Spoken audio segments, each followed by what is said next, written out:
to a limit where it needs to feed. I work blind, got vision I don't need to see. I'm picking mind over matter, I believe in me. I need to find more hours in the day to breathe. Need to find more power in the way I be. And when my mind turns sour with the painful scenes, I need to scream out loud, I can't stop me. I wanna be the greatest like Rocky. You know I leave them all hating like a hobby. I'm out here making moves like a lobby. And if you ain't with me, it's your loss. See, I got my mind on the facts, I'm a python, grab what I like real fast. Choke until I have everything I attack, everything that I lack, everything that I want, and I see, matter of fact.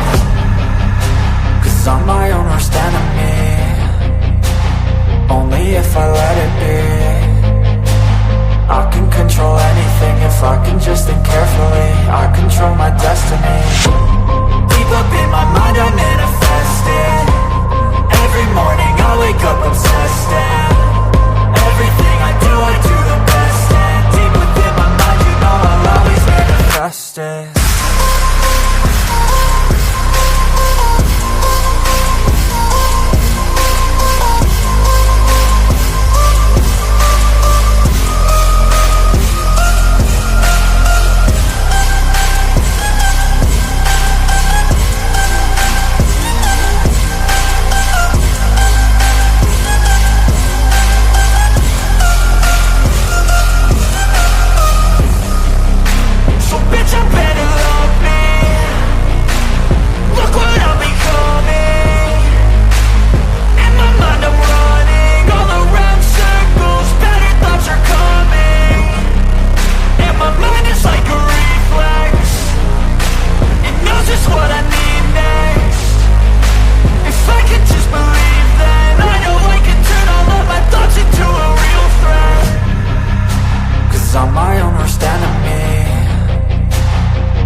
Hello and welcome to my Mind Over Your Matter. My name is Rick, and sorry about that fire alarm situation.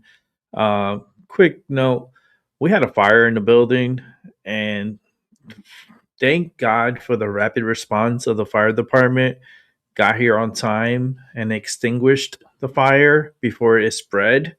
That was like probably my biggest fear of where I live. If it's like so many people that live here, and are they really responsible? Are they really trustworthy? And this building that I live in is pretty old. It goes back into like the Kennedy years. Say about a good 60, 70 years old, this building. But like I said, thank God for the rapid response of the fire department. Actually, when I left, when the sound went off, I left the show. You saw me walk out. I went to check the front. And when I saw the front, the fire department just arrived. You got to understand, the fire department is not far from where I live. There's two nearby fire departments, and they were walking towards the door, and they tried to open the door, and they couldn't open it. So I went up to the door and I opened it for them and let them in. And great thing for the rapid response. And because of them, we still have our place, and I'm back on the show. We got the all clear to go back to our homes, and that's what we did. And that's why I'm back on here, because I want to continue what I was showing earlier. And we got a couple of good videos to watch, and I think we should just jump right to it, because got a few good ones to. Let me just set this up here. Oh man, what a day! This is. Hmm, okay. Now I gotta find the video where it's at.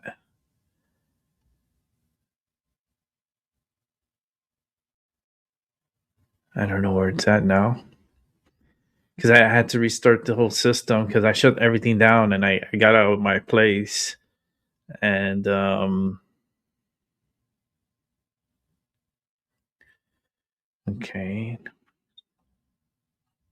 we can watch this one first. Let's get right to it. And Nicole, let me just go over here and so our viewers remember, we have captured a number of dictators throughout history. Now, you start in March of 2003, the U.S. went to war, Operation Iraqi Freedom, an invasion into Iraq to free the Iraqi people. And then by late November, up north of Tikrit, Saddam Hussein was captured. It wasn't without, obviously, a long war. That was less the law enforcement operation that we're seeing this morning in a full military operation. But then back in March of December of 1989, you saw that Manuel Noriega, leader there in Panama, and a narco trafficker was captured alive. It wasn't without some casualties to more than 20 of our units, but he was ultimately prosecuted on narco trafficking and money laundering charges and sentenced to 40 years in prison. And then a less known one, going back to 1983 under President Ronald Reagan, the effort capturing alive Hudson Austin, the leader there in Grenada, also not a clean operation. And so when you sort of put this in some sort of historical context, and we don't yet know the details, we'll learn at 11 a.m., and we don't know how the governance of who will take over. Will it be Maria Machado or others in Venezuela? Will Venezuela cease to be a narco-terror state? That's the hope, and clearly the goal of the administration. But as history plays out, this one is possibly going to go down as one of the most unique and successful operations tackling such a monumental task of eradicating the threat of narcotics, which you full well know, Dr. Sapphire, about the dangers that these drugs bring to the U.S., particularly young people. Yeah, and as we start seeing specifically Democratic members of Congress coming out and criticizing the president, questioning the legality of this, while I can't necessarily attest to that, it's important to remind people that there was a humanitarian crisis for the Venezuelan people under the reign of Nicolas Maduro after Hugo Chavez, essentially 25 years of socialism, which drove the country into the ground. These people have been living in poverty.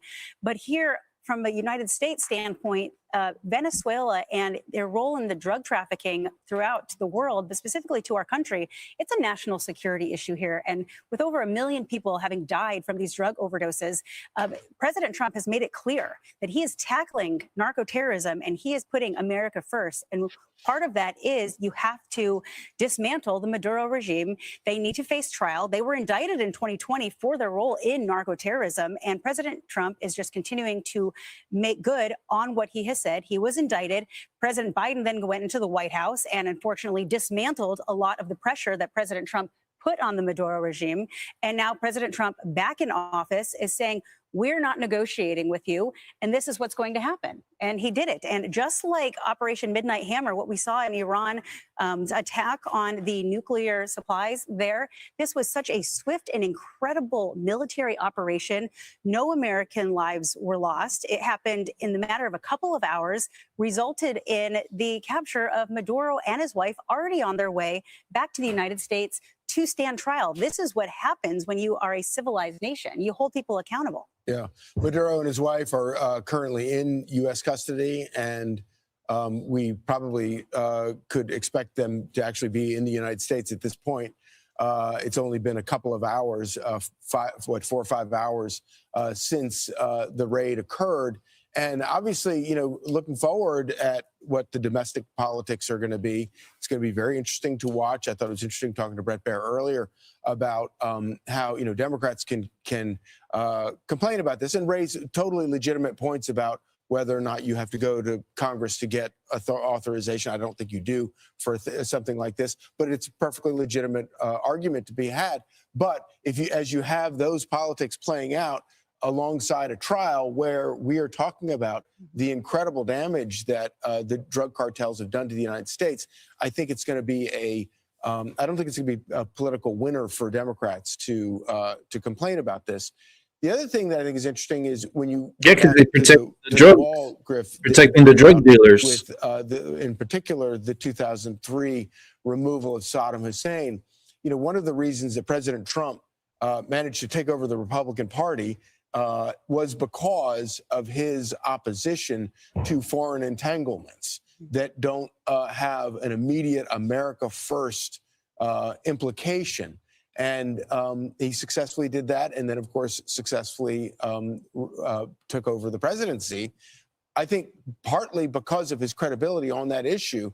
And I think that he has successfully made the argument that figuring out a way to make Mexico a legitimate partner of the United States and South America and Central America, the rest of Central America, starting with a wall, stopping the invasion across our border, all of those things are key to his America First agenda.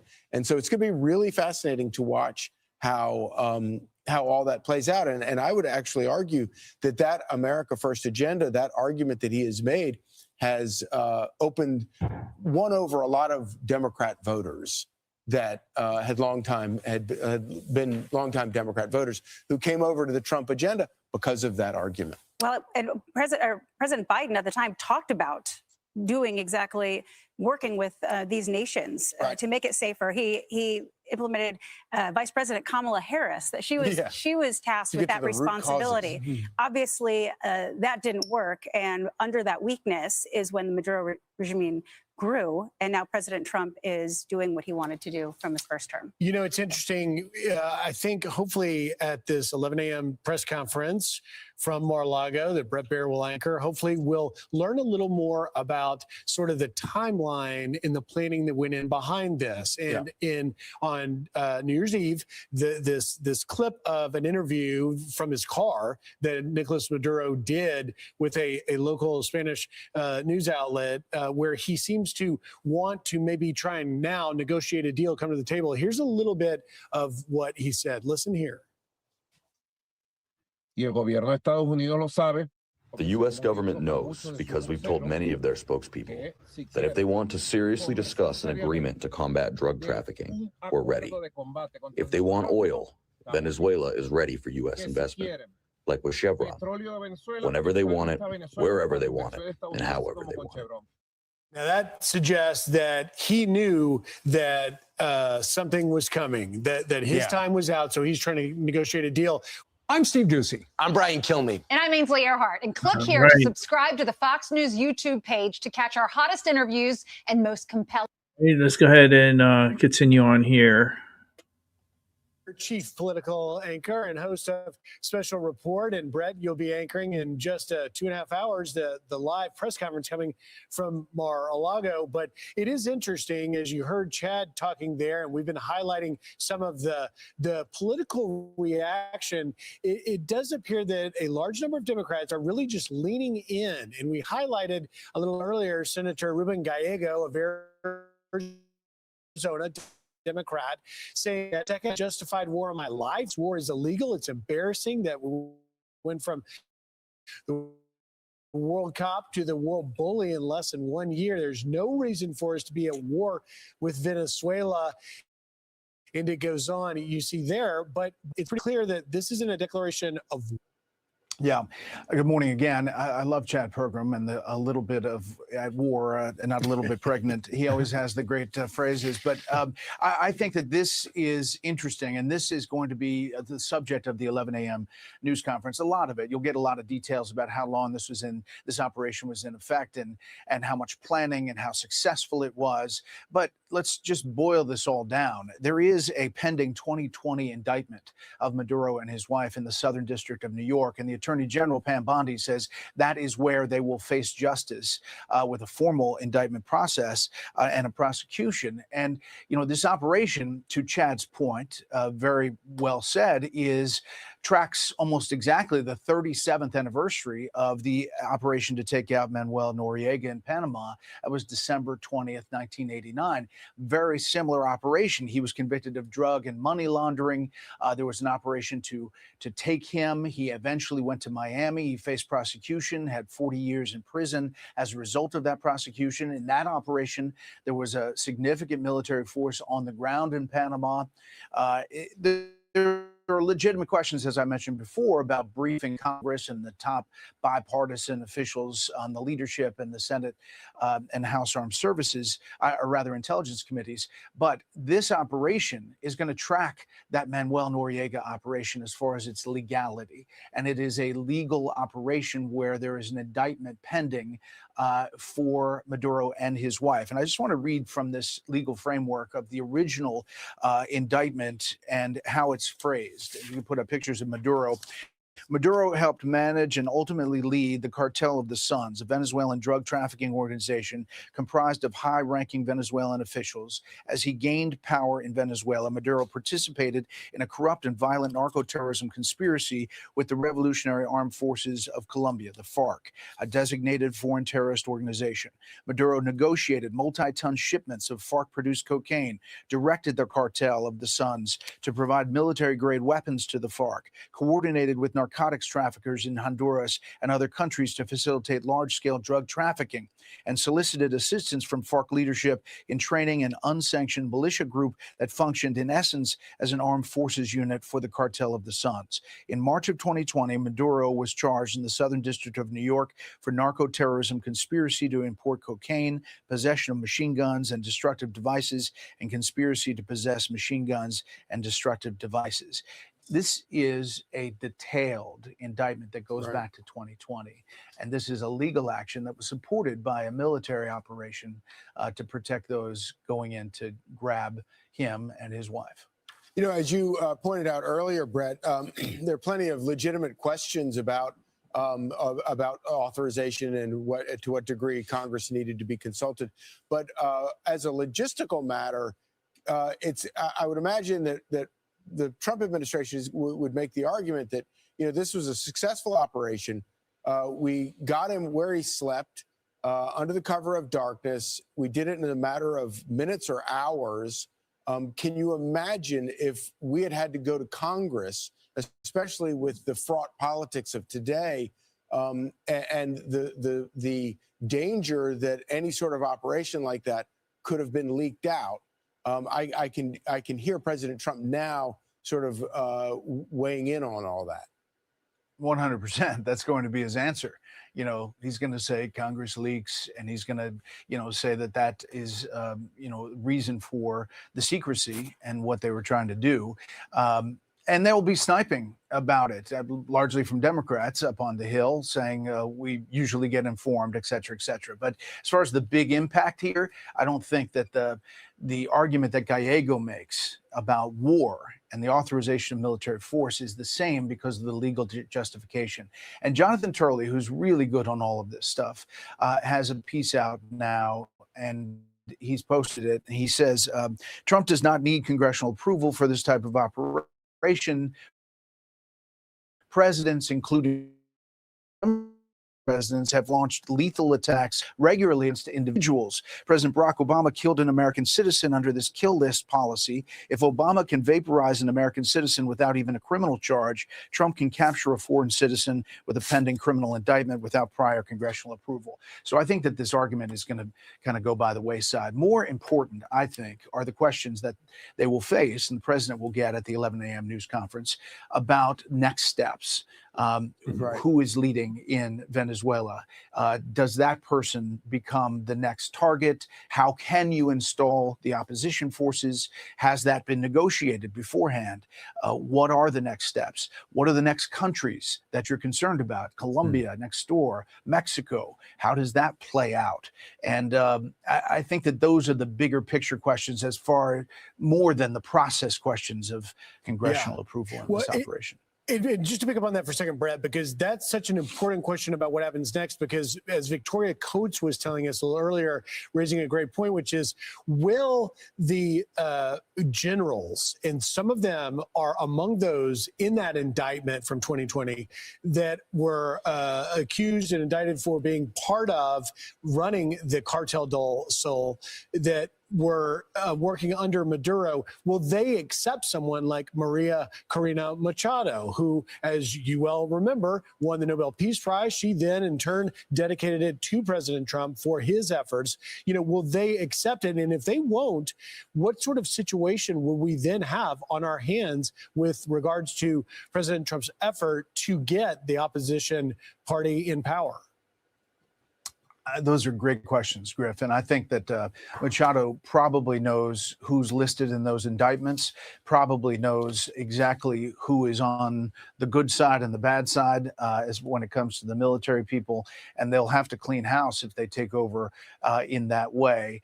I think getting to that point A to point B, is really the big question here, and how long that takes and how the U.S. is involved. If I had to guess, we have a pretty detailed level of information about what's going on the ground. And anecdotally, you're hearing from Venezuelans already, as the sun has risen there, that posters of Maduro are being ripped off buildings. There's on social media video of people taking to the street and celebrating. There are intelligence officials who were said to just leave their posts once they heard the bombs dropping. So I'm not sure there's going to be a lot of courage when it comes to inside the old regime under Maduro, but we'll see. Brett, do you anticipate any more arrests being made? As Griff just mentioned, it was more than just Maduro who was on the indictment. There are many more, including some of those generals. Do you think that the operation may not be over, maybe in terms of military strikes, but that more arrests will be made?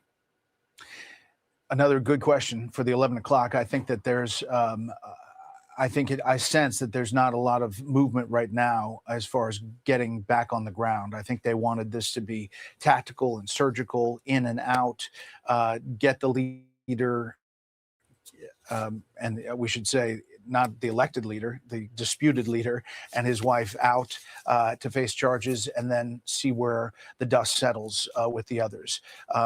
We have been on the ground dealing with opposition forces for some time.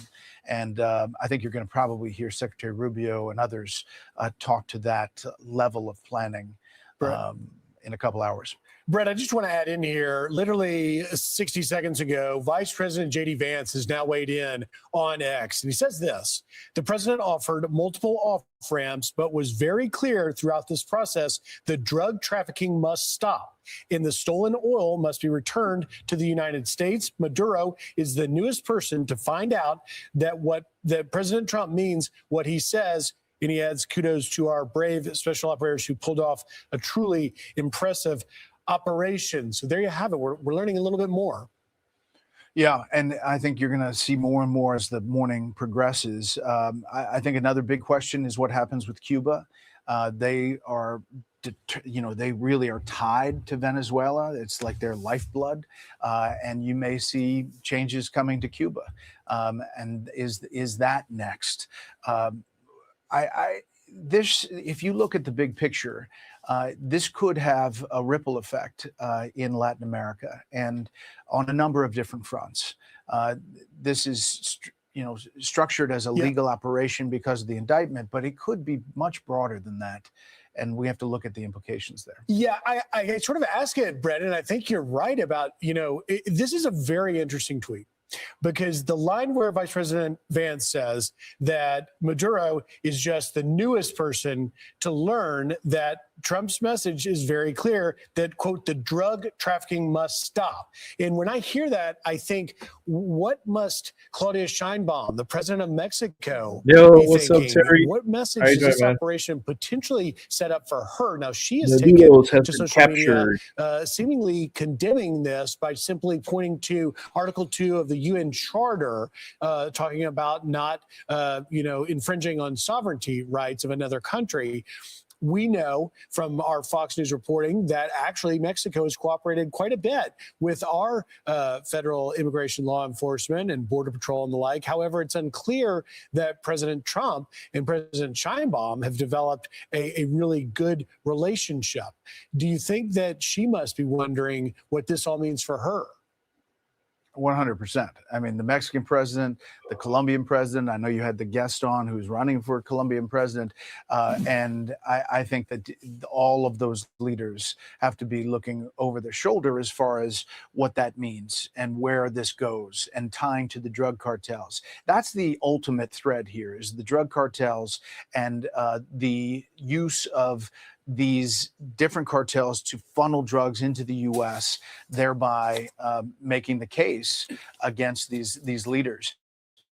I'll tell you something here that wasn't going to say, but we were contacted through intermediaries to have potentially an interview with Nicolas Maduro in recent weeks. And we were in the process of kind of having back channel communications. They wanted me to come to Caracas. It was not feasible, and they couldn't make a decision. He was worried about security.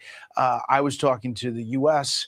About the possibilities, and then this all came to pass. But you know, obviously, Nicolas Maduro saw that this was coming. Yeah. And, you know, you saw that video of him in the car and doing that interview with the Spanish channel saying, I'll give you the U.S. whatever they want. He knew this was transpiring. And my wife was not into me going to Caracas either, but I was ready to go, guys. I was ready to go. That's fascinating, and it really does give you a glimpse into what maybe he was thinking. And it does also make you kind of wonder when you look around and you see that there has been no help coming to the rescue for him, whether or not maybe he recognized that not only was he going down, but he was going down alone at this point. I think so. And I think that you see these muted responses. I mean, they say that they don't have the authorization and this is a threat to sovereignty. But it is not a big declaration from these world powers.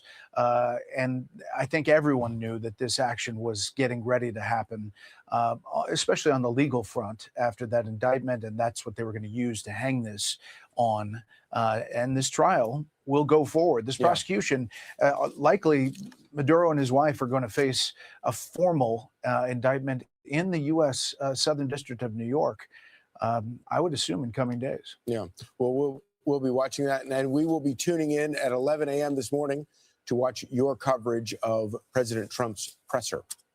Thanks you so much. Thanks, See you there. I'm Steve Doocy. I'm Brian Kilmeade. And I'm Ainsley Earhart.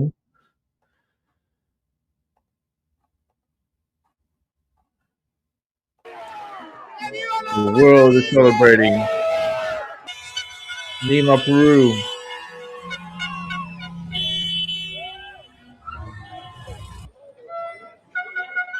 Libertad. Venezuela. Al fin, señor, gracias. Gracias, amigo. Freed from Maduro.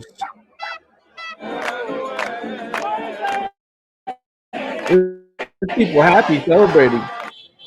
The Democrats are already feisty. They want to impeach Trump again because of what he just did, arresting Maduro and taking him under custody. The Democrats now want to impeach Trump. Help me make that make sense.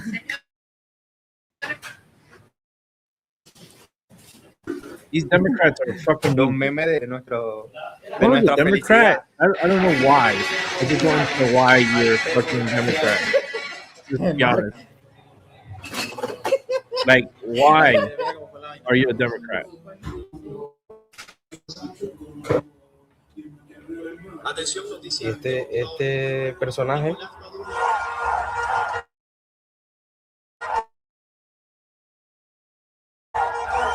Yeah, Chile is celebrating. Chile is celebrating. All the Venezuelans that were run out of Venezuela are celebrating.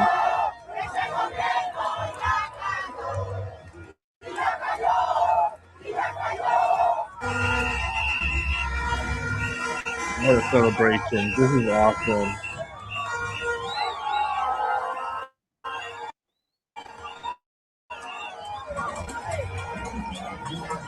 You think if Kamala Harris was president, you think this would be like this?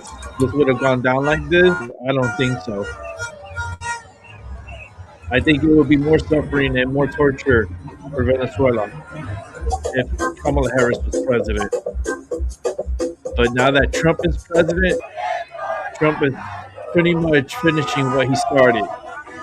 He wanted to get rid of Maduro in his first term, but that pandemic bullshit got in the way, and that whole mission was abandoned. But now this time around, I don't think so. And Maduro is now out of power. Congratulations to the United States and Trump for making this happen, and our own forces. You guys are amazing. You guys are so professional. And the Democrats, you guys are all full of shit. No Democrat should ever become president ever. Like that party should be abolished. To be honest with you, they need to, and they should be abolished. If you're just waking up this morning, we are following breaking news. President Trump announcing the capture of Venezuelan leader Nicolas Maduro overnight during a large-scale U.S. military operation. President Trump confirming the dictator, along with his wife, are now in U.S. custody after being flown out of the country. Maduro facing federal drug trafficking charges. Yeah, we did. Stand trial here Big in bullet. the US. That crazy Video bit. shows explosions rocking the capital of Caracas and surrounding states early this morning, and low-flying U.S. Special Operations helicopters were seen flying over the region. President Trump, who's calling it a brilliant operation, is expected to address the nation They took at out 11 their a.m. Eastern from Mar-a-Lago. Lucas helicopters. Tomlinson joins us now from West Palm Beach, Florida, where the They took commander-in-chief out their has been air spending the holidays. Good morning, well, Lucas. their missiles, the missile systems. Good morning, Charlie. This is what we know. In a daring operation under the cover of darkness at 2 a.m. local time in Caracas, Special Operations Forces, likely the full silver bullet package, the National Mission Force, that would the be true Delta bullet Force, that we the dodged 75th was Ranger Butler. Regiment, and perhaps You SEAL know, Team 6 that were was launched the from bullet helicopters of the 160th that changed Special history. Operations Aviation Regiment, the Night Red Stalkers, Butler, to assault the compound where Pennsylvania, Venezuelan leader where Nicolas Trump Maduro got and shot his in wife the ear. were sleeping. President Trump And thank God confirming the Trump moved his operation head in a post quickly, on Truth Social. I'll read and it for you guys. the bullet Posted grazed earlier his this ear. morning. The If he president did not move said, his head, quote, he would have been dead. That's wild. anyway, the president said this operation was a successful operation These launched Democrats, from they're the just really, United States they're military lunatic to individuals. assault They're the wild. compound and to They're snatch mentally Venezuelan President unstable. Nicolas Maduro and his wife. The As you president can calling it see, a law enforcement operation. the Democrats The now are president says he'll hold condemning a press Trump. conference at 11 They're a.m. at talking Mar-a-Lago bad where you about should Trump. hear more They're details saying that about Trump needs this to be impeached operation. because of And this. this comes after Like Jasmine months of Crockett threats is from running President her Trump saying mouth, he and will be AOC launching is running her strikes mouth. on land. And we just heard on Like these people Monday when the should president be like charged confirmed for that the treason. CIA had carried out that They're drone not strike Americans. They're not ashore for the in Americans. Venezuela. They're in it for And themselves and of for course, he their had own said people. that Nicolas Maduro's Their time 1% that needed they're to come to an protecting. end. We heard that interview with the Venezuelan president just yesterday, guys. He sounded almost desperate, saying he Damn wanted to Jasmine have Crockett. I can't believe conversations that with she the had the nerve Trump to talk shit administration, about talking what about happened making a today. deal. He did And not that want Trump to, should he wanted to be get out of the drug impeached business. because He of also this, wanted to because make a deal he should on have gone to oil Congress and first have it, and perhaps before have doing President this Trump operation. allow American Like, companies outside of bitch, Chevron we to go don't trust back into the Congress. country. Congress opens their assault on mouths the too compound much. They was leak carried out out under information. secrecy, under the Like, you darkness think of if, night, if and Trump would have went clearly to Congress, incredible intelligence to let me know talk to exactly Strike. I where don't the want to Venezuelan talk to him too much, but you think Trump going and the administration going to Congress and getting here, this is what we're going to do, and this is the plans that we're going to do. And what do you think? Do you think, and they're going to be like, and talk shit and stall, and it will never get anywhere if we take it to Congress. Like, no, we went ahead with Article 2 and we continued and captured Maduro's. If we depend on Washington bureaucrats, we'll never get anything done. All they know how to do is waste money. That's all they do is waste money and no production. And the fact that Trump is doing the job and getting the job done and not needing them at all proves that these motherfuckers are good for nothing in Congress. So, listen, I'm happy that things went the way they did. Now, we got to watch our backs because there are operatives here in the United States that will be triggered by what happened, and they can carry out an attack here within the United States because they're already in here. Like the Chendes, Aguagua, whatever you want to call them, Chihuahuas, they're in this country and they are going to hurt people and they are going to kill Americans in this country. So just be careful out there. Be careful. Don't be around large groups. Don't be in a place that it's like, okay, this is not a place where I should be at. Then don't be there because shit always happens like when you're in large groups. And I just feel like this year is going to be one hell of a year for terroristic attacks. Mark my words.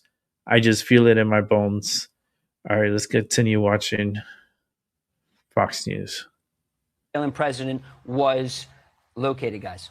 A stunning and daring operation, and Nicolas Maduro and his wife now in U.S. custody. Lucas Thomas live for us in West Palm Beach. Lucas, we'll come to you like as the news warrants. We want to bring in now, though, the Fox News chief political anchor and the host of Special Report, Brett Baer. I can't stand. Oh, you know how I feel, Terry, about Jasmine Crockett. Oh, it just runs in my blood. Development. Good morning.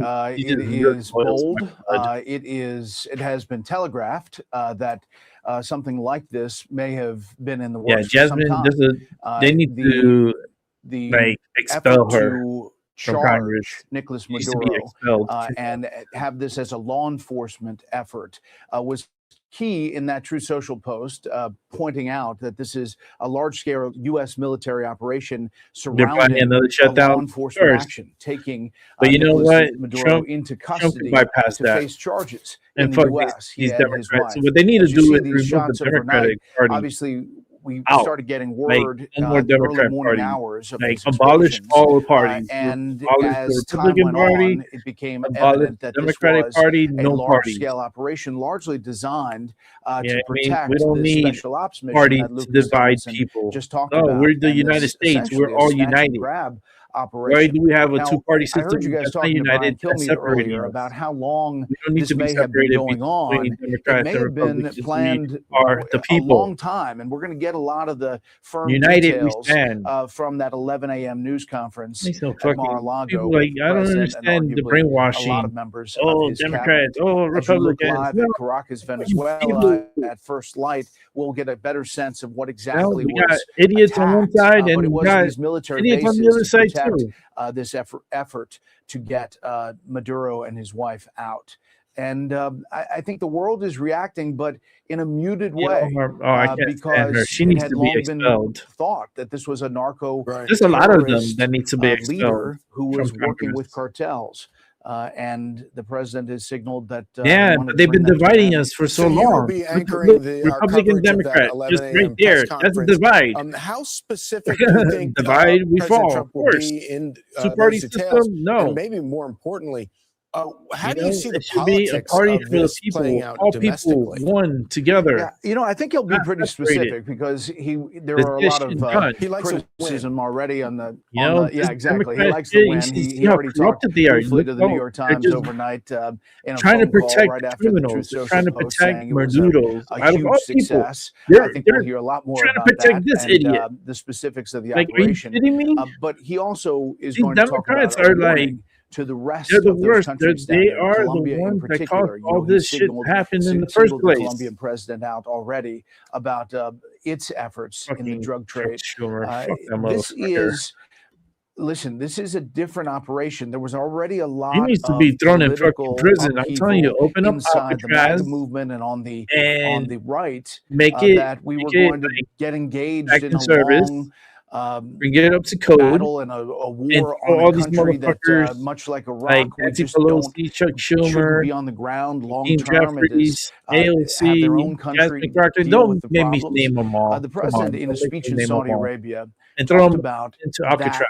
America First policy and how he sees it through I'm his heated up. eyes. I'm And he heated said, up, we and I'm want to pissed help off because you, there's so much shit and we going want to on, make sure that you're you know, good to and it's us, like, in not so many words, I thought I was gonna but have a to weekend not be the off. occupier. Yeah, right. And I think that But I that did is say what if we're something seeing breaks here. and The something scale of big this happens, I was operation, gonna come pretty back limited. on. Brett, And this I am a man of precise my word. and extremely swift operation is seemingly very successful, resulting in the capture of Maduro and his wife being flown to the United States to sit trial. But if the remaining regime is still in place, will this still be considered widely successful in 48 hours? I mean, what is it on the United States to ensure that this regime does not stay in power? Yeah, that's a great question. I think there has to have been some groundwork with people on the ground. You have heard that the CIA was on the ground in Venezuela for a number of weeks. Obviously, the armada that we've seen surrounding They've been Venezuela there. by the U.S. military has We have created its militias own in there. pressure and tension. But my guess, and I don't know if we'll hear about this We at had the a news lot of conference or agents. not, is that there have been discussions on the ground with the opposition forces. And they took out the as well as power. people inside They the hit current them. regime. Look at this. There has long been how it's this raining wish down. on the ground in Venezuela, all the way back to Guaido and Wow. others, that the elected leaders, the actual elected leaders of I wonder if Venezuela, that was take a over and take control. So there BMP. has been an effort to prepare kinda for looked that like a for some EMP time, and I went off. would assume that the U.S. is well aware, if not a part of those efforts. You know, walking that out just a little bit, Brett. So the only really communication we've gotten from the current Maduro regime in Venezuela after this strike is, and then this operation, is the vice president, Delcy Rodriguez, went on state TV in Venezuela and demanded proof of life, saying that the whereabouts of President Maduro and his wife were unknown. We obviously know where they are, but that is his reaction. And in Venezuela's constitution, power passes from the president to the vice president. And so when we consider whether or not the U.S. had communication on the ground, even with opposition leaders, it strikes me that the immediate aftermath here politically in that country as to who's running it and who will take power could become quite messy. I agree. And there have to be answers to that. I think that's a big question for the 11 a.m. news conference with the president and his team. You're right. That is the only official we've heard from, the vice president, Delcy Rodriguez, and the proof of life. I just thought it was interesting if you all could put up that Truth Social again and just look at the specific wording that the president uses in the planning of this. And, you know, specifically saying it's a U.S. military operation and a law enforcement operation and a negotiated effort to get Maduro out. And there you see the Truth Social successfully carrying out this large-scale strike against Venezuela.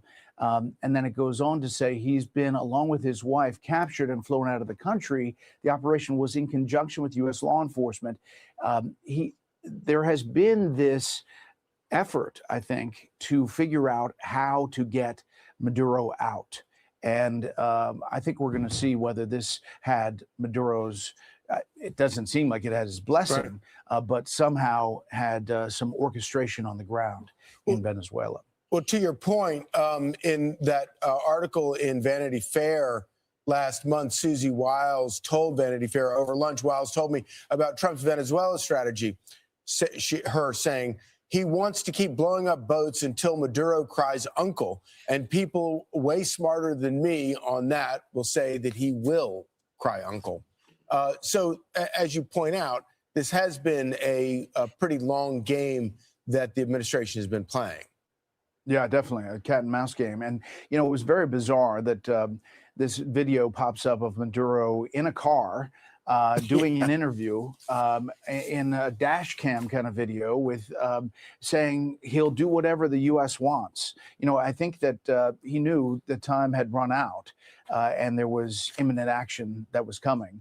But he was essentially saying, you want us to work with you, you want us to work on oil, you want us to do this, we're happy to do it. He's talking about the conversation he had with President Trump in November, and it was very cordial.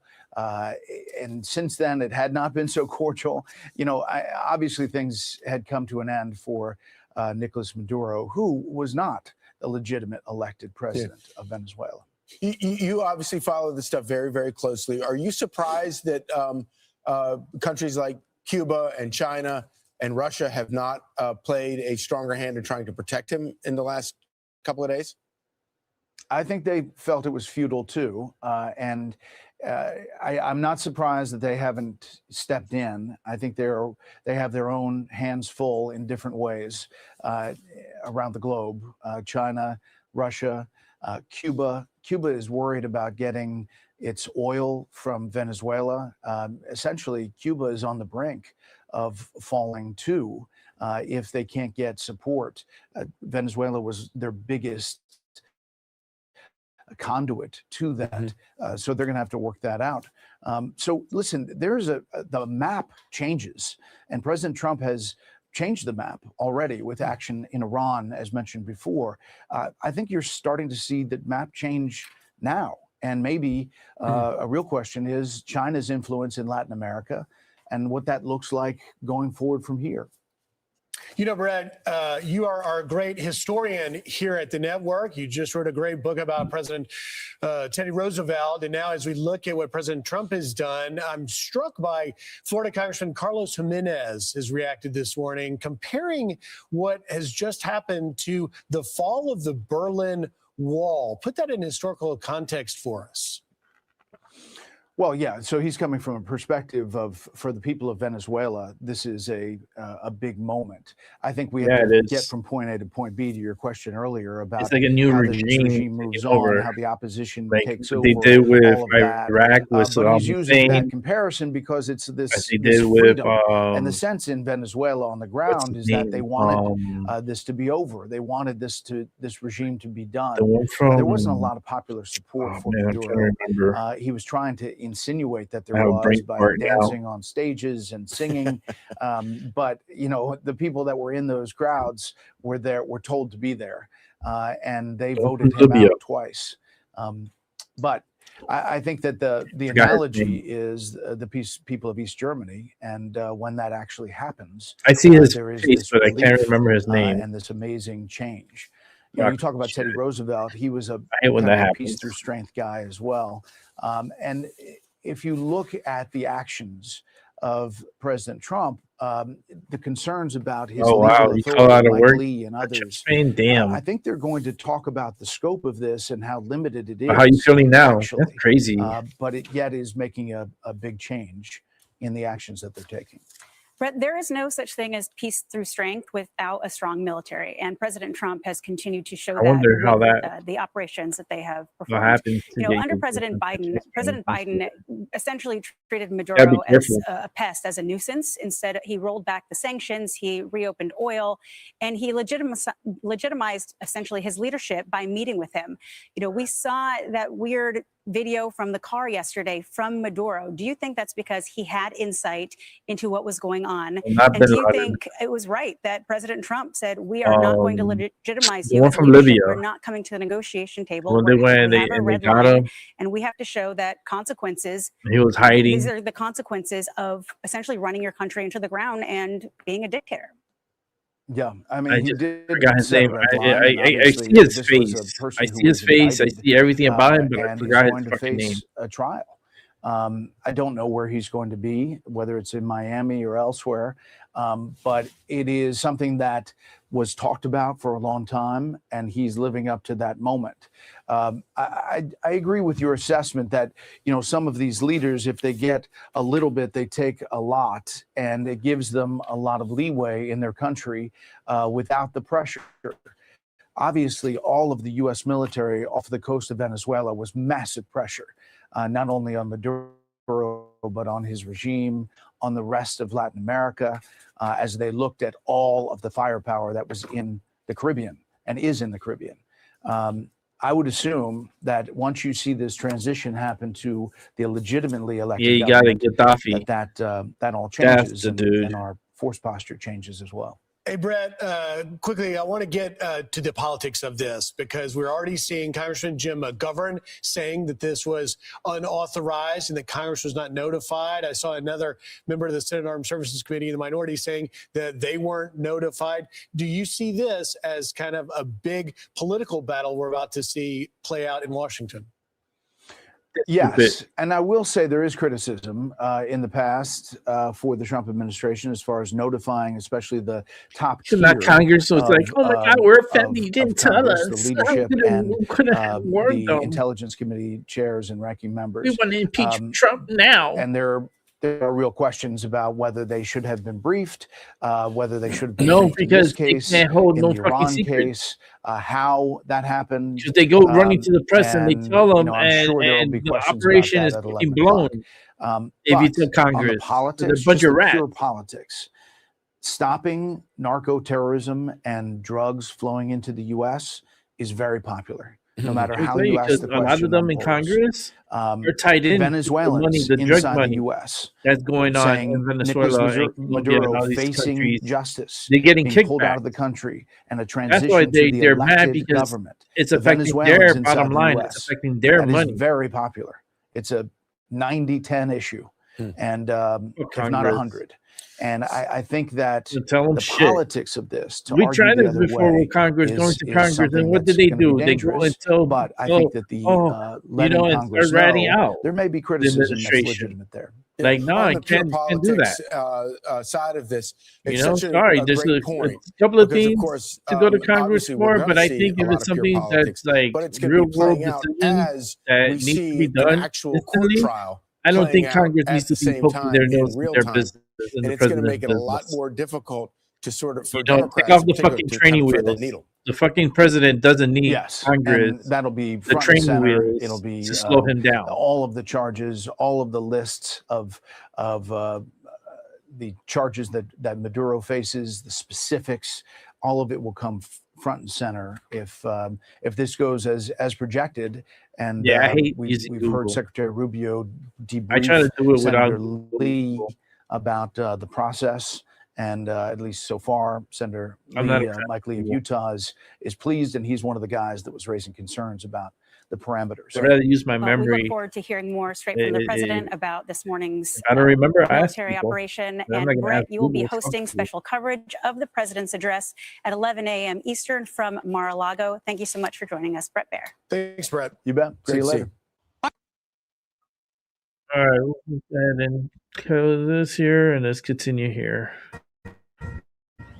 It's 9 a.m. on the East Coast. And if you're just joining us this morning, This we have major morning. breaking news. Venezuela leader Nicolas Maduro captured by U.S. forces. President Trump confirming the large-scale U.S. military operation overnight.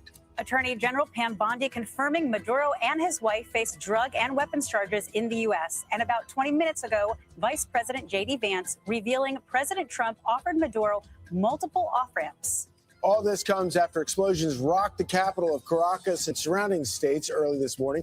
President Trump is expected to hold a news conference from Mar-a-Lago at 11 a.m. this morning. But first, he joins us now by phone. And let's get right to the President of the United States, Donald Trump. President Trump, thank you so much for joining us this morning. Well, thank you very much, especially in Venezuela. The team did an incredible job. They rehearsed and practiced like nobody's ever seen. And I was told by real military people that there's no other country on earth that could do such a maneuver. If you would have seen what happened, I mean, I watched it literally like I was watching a television show. And if you would have seen the speed, the violence, you know, they say that, the speed, the violence, they use that term. It's it was an amazing thing, an amazing job that these people did. There's nobody else could have done anything like it. You're at Mar-a-Lago right now. How were you able to watch this? Well, we watched it from a room. We had a room, and we watched it, and we watched every aspect of it. We were surrounded by lots of people, including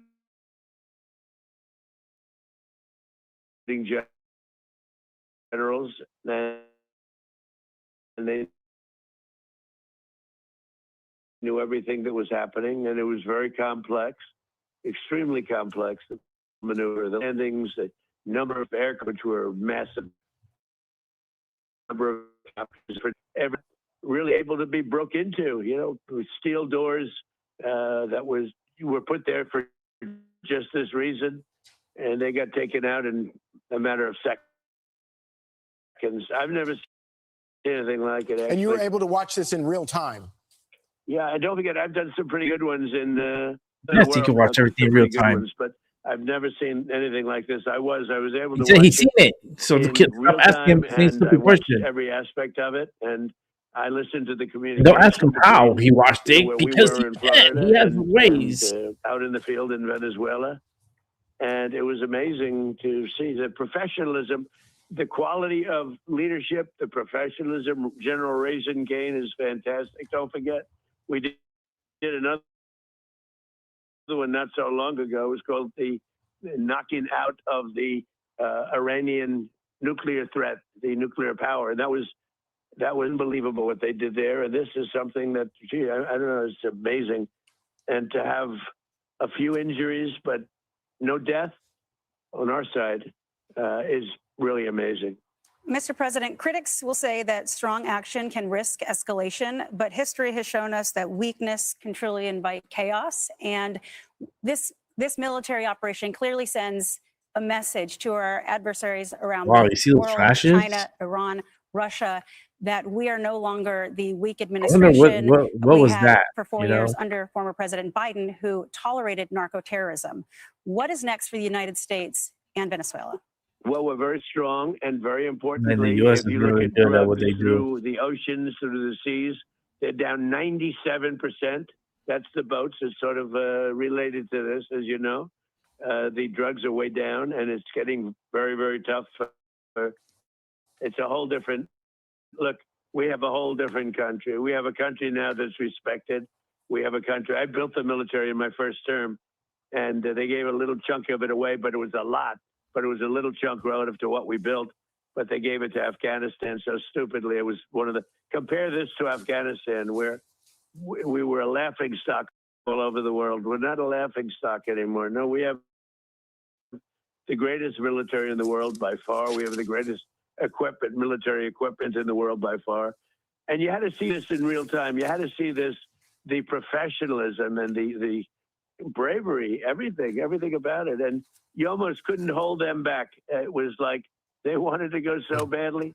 And most people would have said, I'll take a pass. I know that Charlie would have wanted to go because Charlie's a very brave person. But I know a lot of other people would have said, I think I'll pass on this one. Let's watch it on television. So it's been amazing to see how good they were, how professional they were, how incredible the equipment we have is. I mean, the level of equipment and to see how it worked so perfectly. Wow. And, you know, if you compare this to... And they had this plan, man. That's why the United States, they planned. That's why they had satellites there. The whole thing was a mess. You think they just put up satellites for communications and for what else? Situation compared to this, to spy on everyone on Earth? That's the what Iranian satellites attack, are really there for. Nuclear power was big. We had peace in the Middle East, and we have it. They monitor everything that's going on. Anything, they have some very technical satellites in space. Iran, but we knocked it out. Yeah, they could capture everything on the ground. They could see everything. Better. I don't even know which is, these are both really important. If you think about equal and importance, I wonder how it's going to be rated. But knocking out the nuclear power of, think of it, they were ready. They were within 2 months. They would have been a nuclear power. And comparing that to this in a certain different way, I think this might have been actually more complex. Well, it's interesting.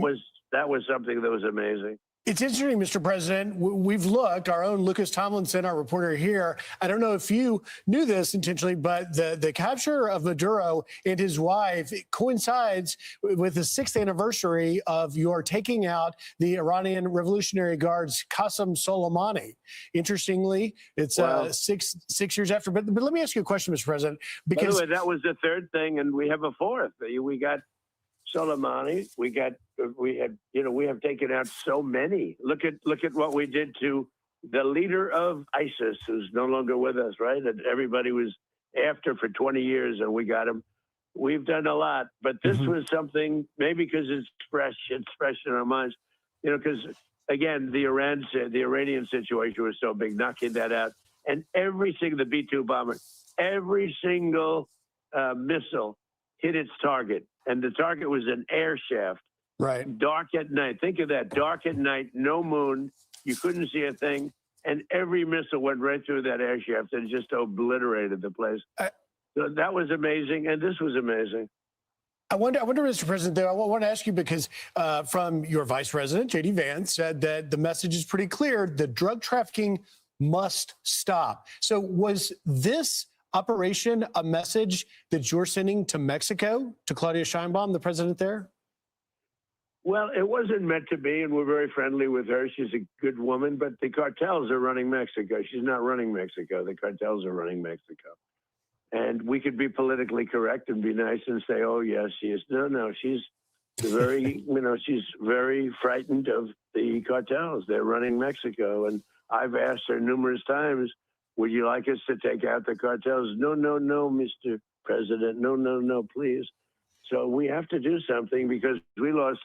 The real number is 300,000 people, in my opinion. They like to say 100,000. No, that was crazy what Obama did. That was fucked up. The real number is 300,000. That was some shady shit. We lost it to drugs, and they the way they got in the building, the way they disguised themselves as like Canada too, by the way, these technicians for but they come in through the southern border, and they something's just going to have to be done with Mexico. tapped and wired. Why did you so decide much to do within this the Trump morning? It was just. Are you talking about calling new people real. or the shot? No, The Democrats, ever taking since out that day, I'm not sure which is. they I'm not sure exposed which is themselves worse, for if you being wanna really know. shady. I'm calling you. I haven't spoken to anybody else because Charlie Hurd has been a great friend of mine for a long time. He was with me when it was not fashionable. Yeah. And those are the people I like. He was with me, Charlie, when Well, it I'm was very not grateful. at all fashionable. So that's the reason I'm doing this. And your show is great. You're I'm doing a very great grateful job. to What a you. good team. But You have I a meant, great why team. did you make the decision to take out Maduro this morning? And what was Maduro doing when our guys came in on him? So we were going to do this 4 days ago, but the weather was not perfect. The weather has to be perfect. And we had just the perfect weather. We had, very good. A little bit few more clouds than we thought, but it was good. We waited 4 days. We were going to do this 4 days ago, 3 days ago, 2 days ago. And then all of a sudden it opened up and we said, go. And I'll tell you, it was just amazing. And what was he doing? He was, You know what he's not saying. very, You know what he's not saying, right? highly guarded, like a fortress. Hold on, let me pause because I don't want to talk over Trump. But you know what he's not saying? Because he's saying, "Oh, the weather, right?" Not only the weather, the moon.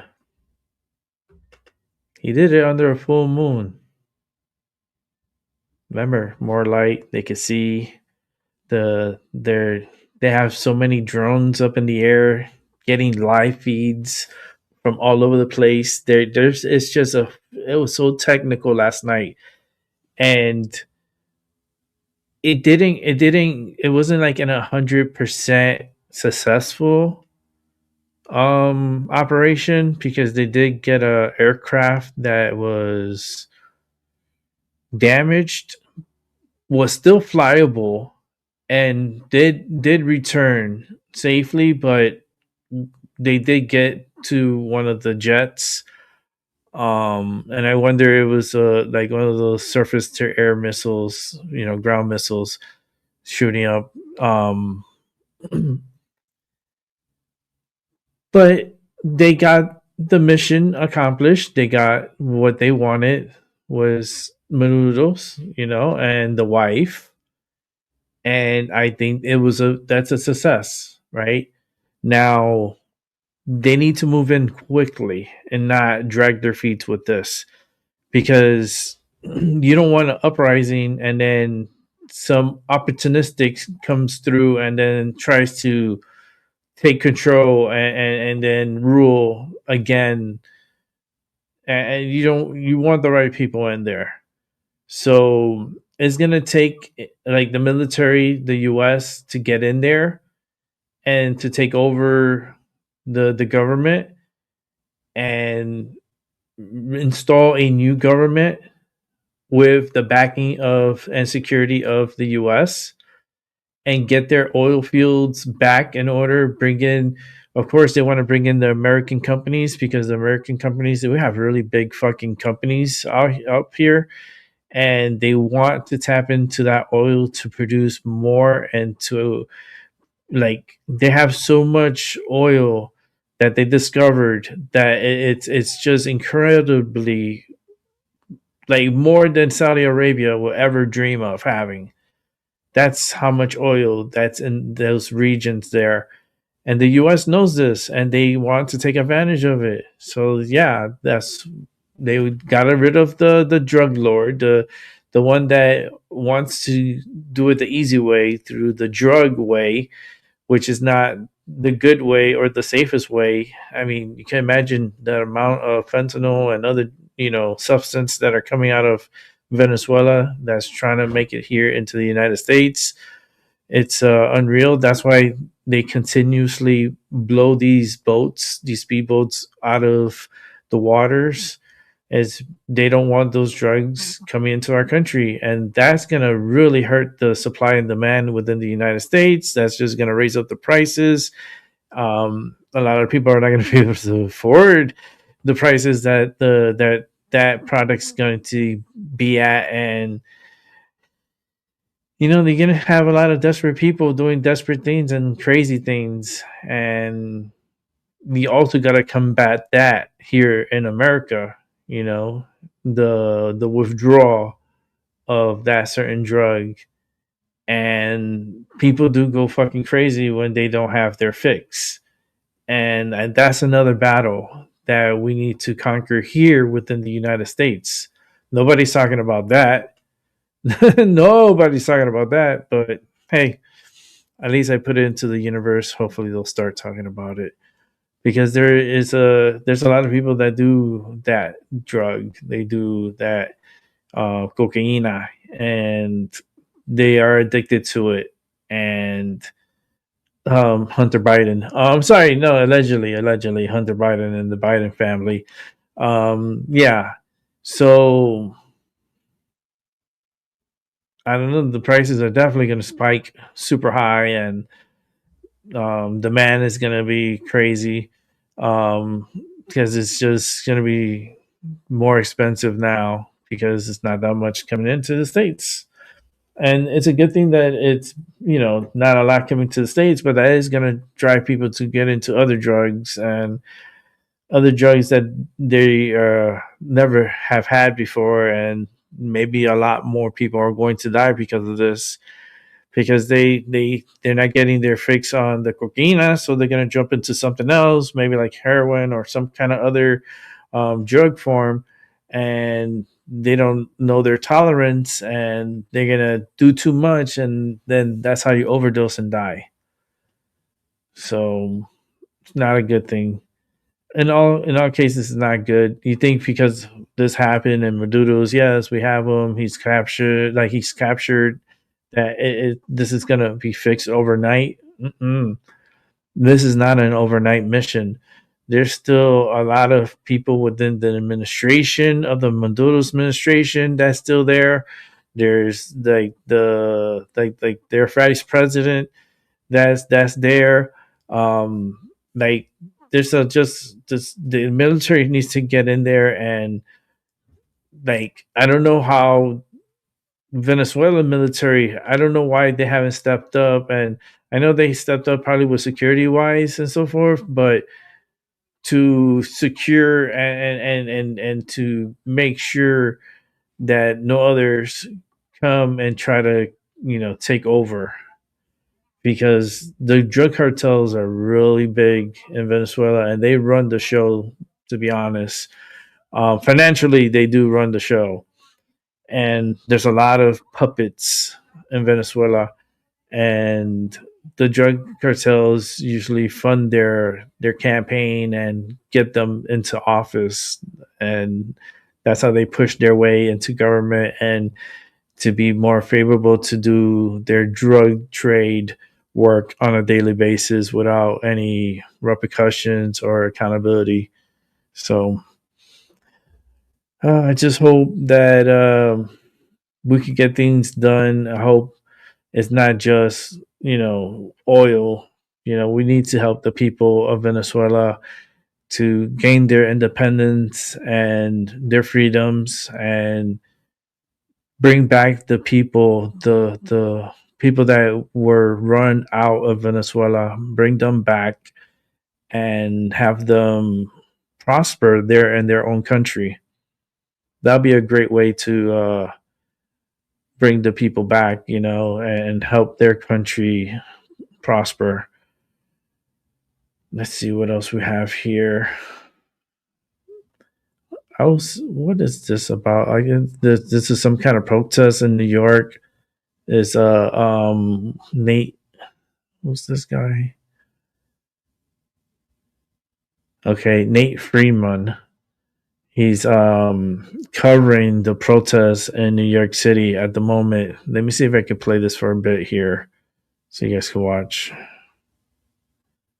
what's going on in New York City.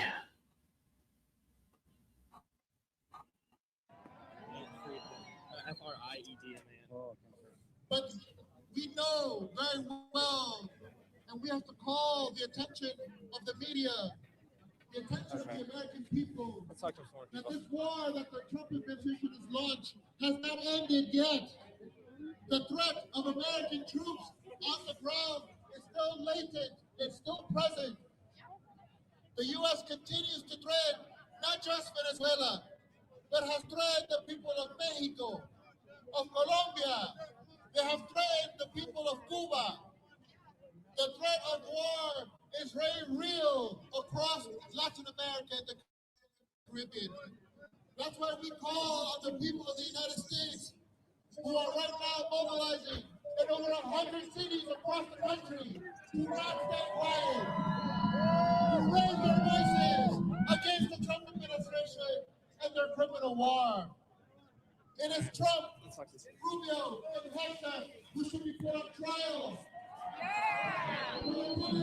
Hi, my name is Nate. I'm a YouTuber, and I was wondering if I could interview you real quick. No, are you a bunch of right-wingers? No, I'm not a right-winger. What do you want to know? I just want to know about your sign. What makes you want to say no war with Venezuela? Okay, first of all, it's not about drugs. Very little drugs come out of Venezuela. I've traveled. I just came back from Bolivia. Very little coca leaves is grown in Venezuela. Only about 5% of drug trade is going through Venezuela. Most of it is now being exported out through Ecuador in tankers. Huge amount that's going to Europe. Why are they not bombing the tankers? Why are they bombing fishing boats? It's just a bunch of lies. Why you want to bomb the It's tanker? unbelievable what's going on. You want a natural disaster? Biggest narco With trafficker, oil all the over the ex-president of ocean? Honduras. She sounds stupid. This isn't about. It's unbelievable. How do you go and kidnap a president from a country? It's unprecedented. I mean, Kidnap a president from a country. Just bomb it and kidnap it. It's unbelievable what's going on. What do you say, because I'm seeing both sides, what do you say to the right-wingers that say, what war with Venezuela? The war was over. Like that there is no war with Venezuela. No, but right now there's a war. We're bombing it. We're bombing Venezuela right now. That's war, you know? Yeah. So it's just Because you bomb is war. So then what Obama did to Libya is that war? All the bombings that Obama did, was that all wars that he started? I mean, help me make that make sense. So you seem like you know your stuff, and that's. So I'm personally quite confused because I see it in the streets of Venezuela. People are celebrating what happened. happened. Is that a minority of people that are celebrating? What's exactly going on? Well, I've never been to Venezuela. So Yeah, about it. you know, Yeah, I never been there. money and when they publicize stuff, the rich people are the ones that are losing the money. I mean, they've gone into Bolivia just now. The United States government, they got a new president. It's going to do anything for the Bolivians. The same thing. I'm not a supporter.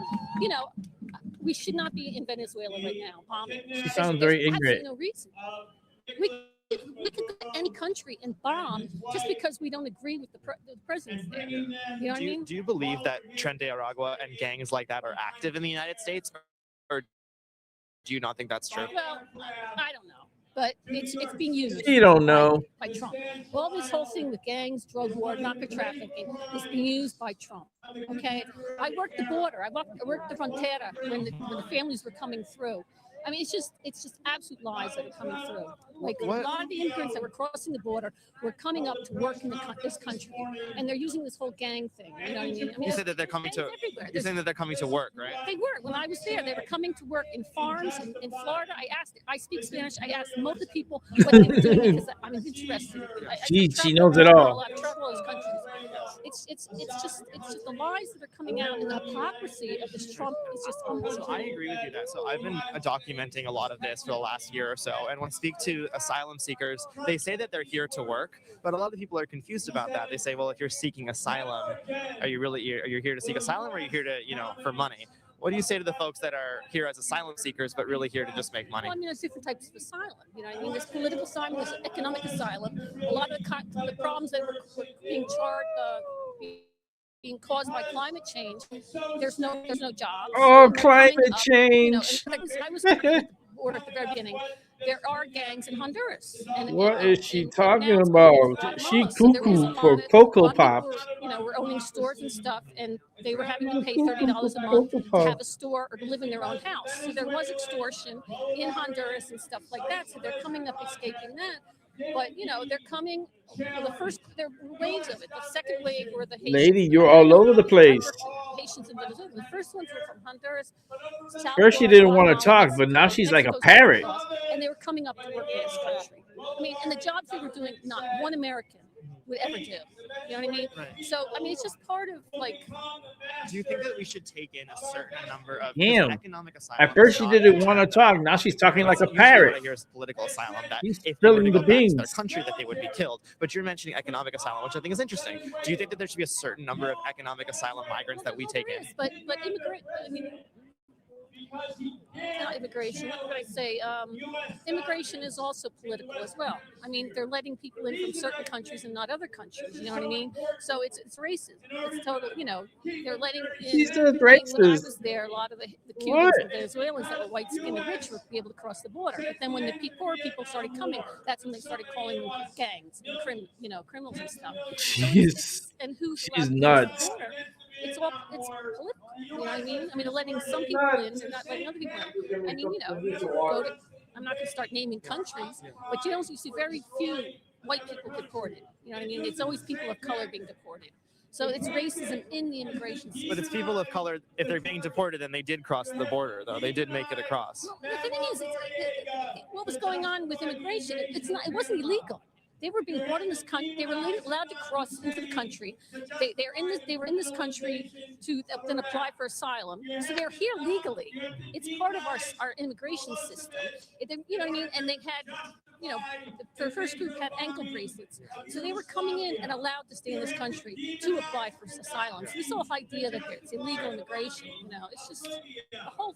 Right. Well, first of all, you're very reasonable, and I would like to continue this because I've had these questions for a while. So that's all I say. People should travel and travel Latin America and see for themselves what is going on. Right. When I was Who the fuck has money to go travel? Came across the border during the Biden administration. That's why we have the internet. There were quite a few more, millions Crazy. of migrants that were coming over the border during that time, and a lot of them said that they didn't really get checked at the border. That they would ask like every third person a question, but they were mostly letting people in by the droves because it was a lot of people, right? Do you feel like that is true?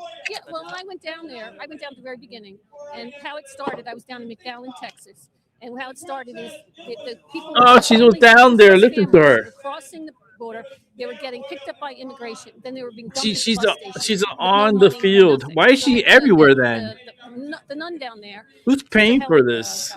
Got her name. She was. She sounds like she's a paid like sponsor, right? She has a sponsor. And then the numbers got more and more because. Because how can you afford to be going all around the world and being at the border and being everywhere? These people had places to go. Yeah. So we were they were in the streets with no money, everything. We were contacting their relatives by phone. The relatives were paying for bus tickets to go stay with them to wait to apply for asylum. I did see lots of single, young men crossing the border. At the beginning, they weren't there. I mean, the Mexican single men that first started migrating, they Listen were to crossing this. illegally because under this, it was families that were able to cross. So She's a paid shield. What are your thoughts? She's so stupid. She's ratting herself out. Did not have any money, Well, and they were coyotes. They were paying to about $10,000, about $10,000, and it was $1,000 to cross the Rio Grande. So they were, and a lot of them, a lot of the women were being there. There were narco gangs at the border that stopped actually narco trafficking and started trafficking in human beings, and the women were a lot of times abused, or the money they were being ripped off the money, so they were paying an extra $1,000 to cross the Rio Grande. What did you think about the migrant shelters that were set up in New York that were, four-star hotels? I live in Jersey, so I wasn't involved at all in this shelters. But at that point, it was a very different migrant. It wasn't families. A lot of single Venezuelan men that were coming, young kids. Yeah. What was that? So, what are your thoughts on that? Well, I mean, it depends on. I mean, young boys that were coming, but a lot of migrants are coming here to work. Sure, but you're referencing exactly what I saw, which is a lot of young Venezuelan men that were being put up in four-star hotels that were paid for by you and I. What are your thoughts on that? Well, I mean, the immigration system, the amount of people that are crossing got to be buried a lot, very many. So, do you feel like we had to put them in hotels? I think if they were living in the streets, that'd be a bigger problem. So there was families coming over too. A lot of the young boys. I can tell you kind of have an issue with it. No, when I was working the border, it was a large number. But what are we going to do? But I mean, if you saw what kind of jobs these guys were coming up over for, a lot of them weren't working. No, well, that was that last bunch. The first bunch I was working with all had jobs, and they were coming up to work in tobacco. He's like, would you work not tobacco? that Would you bunch. gut chickens? Would you work 12-hour days picking oranges in California, down in Florida? So I mean, they were stupid. going to towns that traditionally had migrants. I mean, we wouldn't be eating here. We would not have food on the table without. Why is she I mean, comparing them to farmers? Minnesota or up in there, they can't even run because they can't find American workers. That's like slavery. That sounds like slavery. What we saw with the Biden administration, with the millions of migrants coming across, do you feel like that was sustainable if we kept that up? You're saying that we need migrants. Do you think that was sustainable? No, I mean, there was an issue, but I think at one point when I was down in the border, there was more illegal Canadians in the United States than there were Mexicans. I mean, if you start looking, the top number one group of legal immigrants were Canadians, above Mexicans working at the border. That was what year? Oh my God, that was right. My last trip was so January 4th, and I was working at Catholic Charities in McAllen, Texas. I had gone down for the last 2 or 3 years. I had lots of friends, and it was the most unbelievable experience of my life. So. And now she's in New York City. But to go, and what's I going wonder on? who's paying her. It's unbelievable. Well, thank you. You're out here, thank you. I appreciate it. Exercising your First Amendment rights. That's great. I had to do something. It's unbelievable what's going on right now with Trump. It's unbelievable. I appreciate it. Good luck. Thank you. What's your name? Eliza. Eliza. My name's Nate. Pleasure to meet you. Thank you. Weird. What these Democrats think. Can I see what the chat is saying after that interview, which is interesting? That was crazy.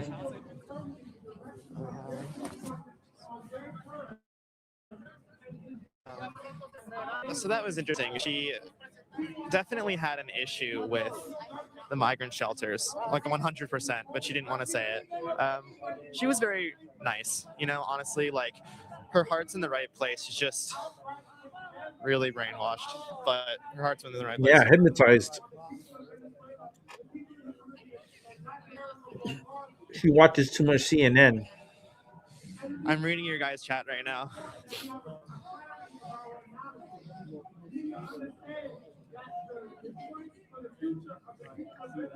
I don't know what she's talking about.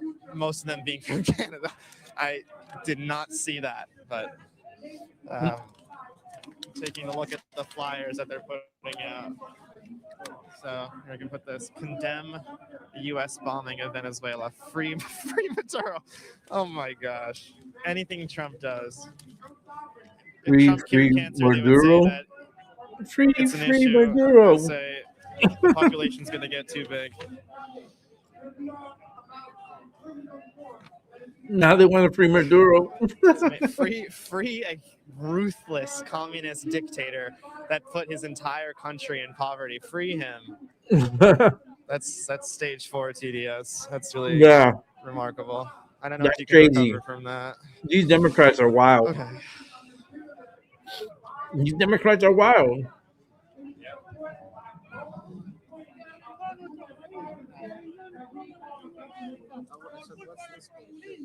Por culpa del socialismo del siglo XXI, que no es más que hambre y miseria, que son ustedes los que están promoviendo la miseria del mundo, ustedes los comunistas, los que se enrocan en el poder y no quieren salir más nunca del poder. Por eso viva el Trump. Donald Trump es el mejor presidente del mundo. He said Donald Trump is the best president in the world. De enfrentar el comunismo en el mundo. And all about this communist stuff. De enviar soldados a Somalia, a África, para defender a los cristianos. Es el único presidente. He's the only president that's defending the Christians from Nigeria and around the world. Trump is the best president in the world. You communists living here. Donald Trump is number one. Trump is going against these mafias, these traffickers. And thank you, Trump. He is the solution to all these dictators like Maduro. Wow. My name is Nate. That was really cool. And I know Spanish. So I understand. Your English is incredible. The way that you said my English is not so good. He's going to do an interview with me real quick. AR por TikTok. ¿Cómo se llama? AR por TikTok. ¿Por TikTok? AR, yeah. What's your TikTok? TikTok, ya. Tengo un live ahorita encendido por TikTok, enfrentando estos sinvergüenzas. Llevamos muchos años enfrentando esta sinvergüenzura en Latinoamérica. Llevamos muchos años enfrentando a Nicolás Maduro y llevándole la contraria en todas sus ridiculeces y en todo el desastre que ha hecho en Latinoamérica. Vemos muchos líderes en la calle que hemos tenido que salir de Venezuela por causa de la persecución de Nicolás Maduro. And all because of Maduro. En Venezuela, haciendo cualquier protesta en una plaza parecida a esta, va preso. Por eso no See, if you did a protest like this in Venezuela with Maduro's, you'll end up in jail. But you can't do this in front of Maduro's because you will all end up in jail. You had no free speech in Venezuela. You had no speech in Venezuela. And the ones that didn't let nobody speak are the ones right here. The ones in front of me. 4 años. 4 años. ¿Y de dónde Yeah. es usted? Soy de Venezuela, Maracaibo. Maracaibo. He says he's been here for 4 years. Entonces, ¿qué quiere decir a esa gente? No saben de qué están hablando. La mayoría de la He said the majority of those people son comunistas are que ni communists siquiera hablan el español. and they Yo don't even speak entrevisté a Spanish. varios y los encaré a cada uno de ellos y ni siquiera hablan el español. And none of No them speak saben Spanish. ni siquiera dónde queda Venezuela algunos de ellos. Y And simplemente están ahí none of porque el them comunismo en el mundo, que el don't comunismo understand del mundo how it is to be in a communist state. hambre y miseria a todos los países. Gracias a ustedes. Que Dios me los bendiga. Thank you, everyone. Yeah, muchas gracias. Can I ask you, what are your thoughts on this protest from the Americans protesting? My English no. His English is not good. Just believing in yourself. No, no sé te podría traducir. He said, I don't even know Translate? if he Can you translate. ask him what are his thoughts are on these people protesting? What do you say?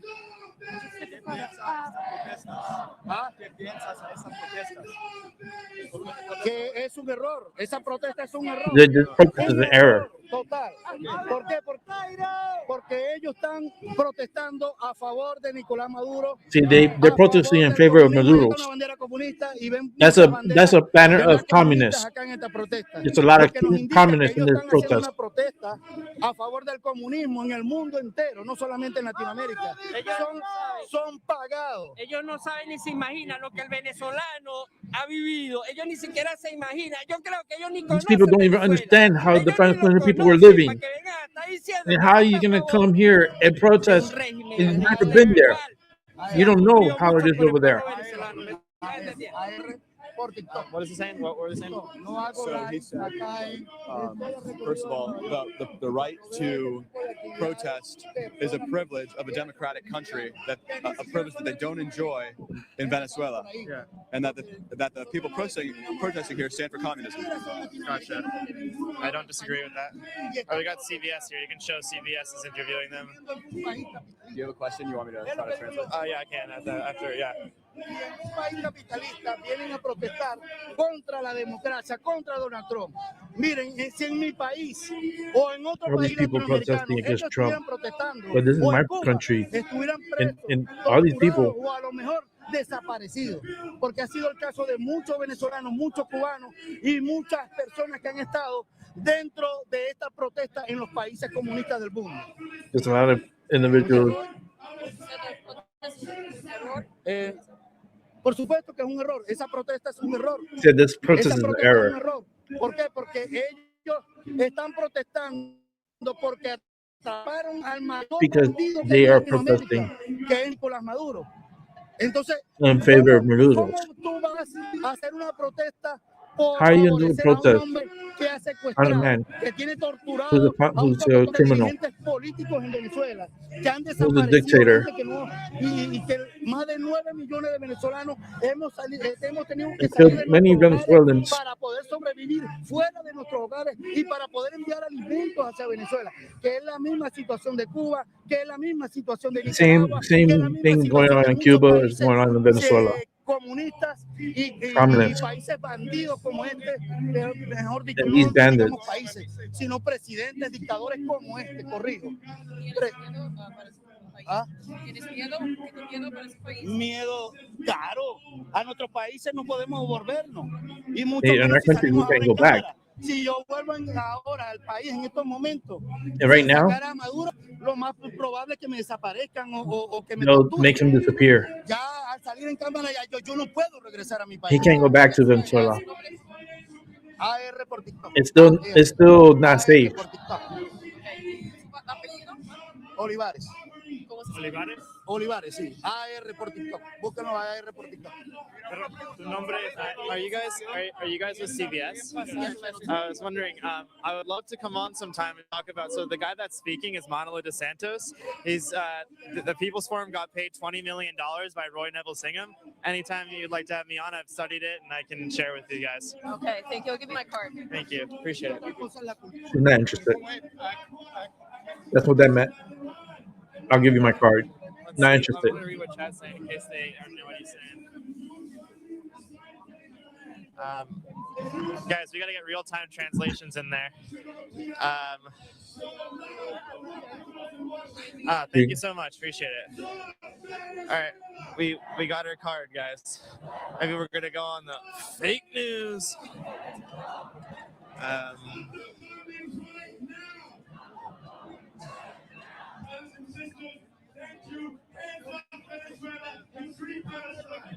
Free Palestine. Somehow they're related.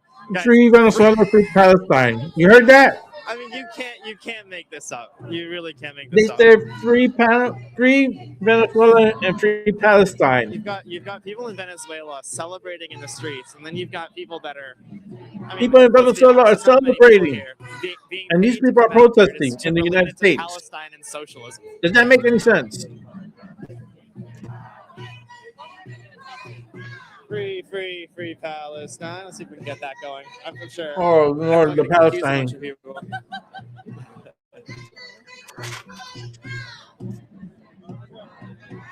From the river to the sea. No, let's do what is it? From Palestine to Mexico, all the walls have got to go. That's a good one. I gotta say, that is a very good one. They have very good chants.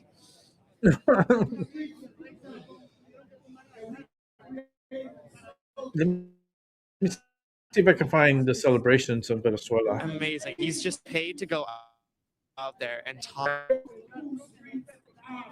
Whose streets are streets? I don't know. There's about 100 people here. Don't know if the streets of New York belong to this group of people. If there's no justice, there cannot be any peace. There's also not peace when you traffic hundreds of thousands of fentanyl over the border in Americans. It's also not very peaceful. It's also not peaceful when you have Tren de Aragua raping American citizens. It's not very peaceful either.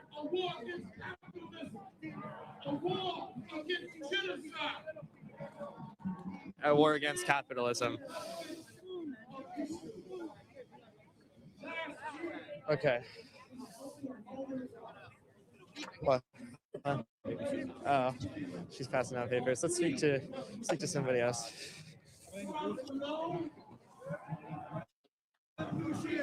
My communists. How you guys doing? Can I interview you for my YouTube channel? Can I bring you to we have someone who's designated for media, or unless you you know your stuff. Oh yeah, I want to talk to you guys. I don't want to talk to a media person. Yeah, because they're just gonna get like scripted. I just want to have an actual it's not conversation. scripted at all. You should actually talk to our. I mean, who are you? Oh, my name's Nate Friedman. I'm an independent journalist, and I saw that you were passing out. Yeah. Stuff. Oh, we're not passing these out actually. We asked for $5 donation. We're entirely class independent, but you can $5 donation. Free online or anything. But yeah, you should check out that communist Can I flag ask you over there. what brings you out here today? I'm organized with the Revolutionary Communists of America. We're out here to say hands off Venezuela. And we unequivocally stand with the people of Venezuela against U.S. imperialist aggression. What do you think about the people of Venezuela celebrating on the streets? What? What do you think about the people of Venezuela celebrating on the streets today? I saw images of Venezuelans being bombed after the U.S. bombed Caracas. So I'm not sure what you're talking about, but yeah, I think you should definitely show me the bombings that you're talking about. I didn't see any. I don't know. I just saw it on Reddit. It was on the front page of Reddit. So Okay. I don't know. But you should definitely. But what do you think about the people celebrating? The hundreds of thousands of people that are in the streets celebrating. I have yet to see it. Can you show me that? Yeah. Yeah, I'm brilliant up too.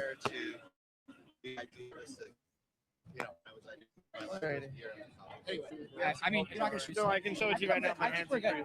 I think. Good. Yeah, I think I'm good. Nice to meet you. You should check communistusa.org for more info about our group. I'm in the day. Listen to the shit. U.S. symbolism. People celebrating on the streets here.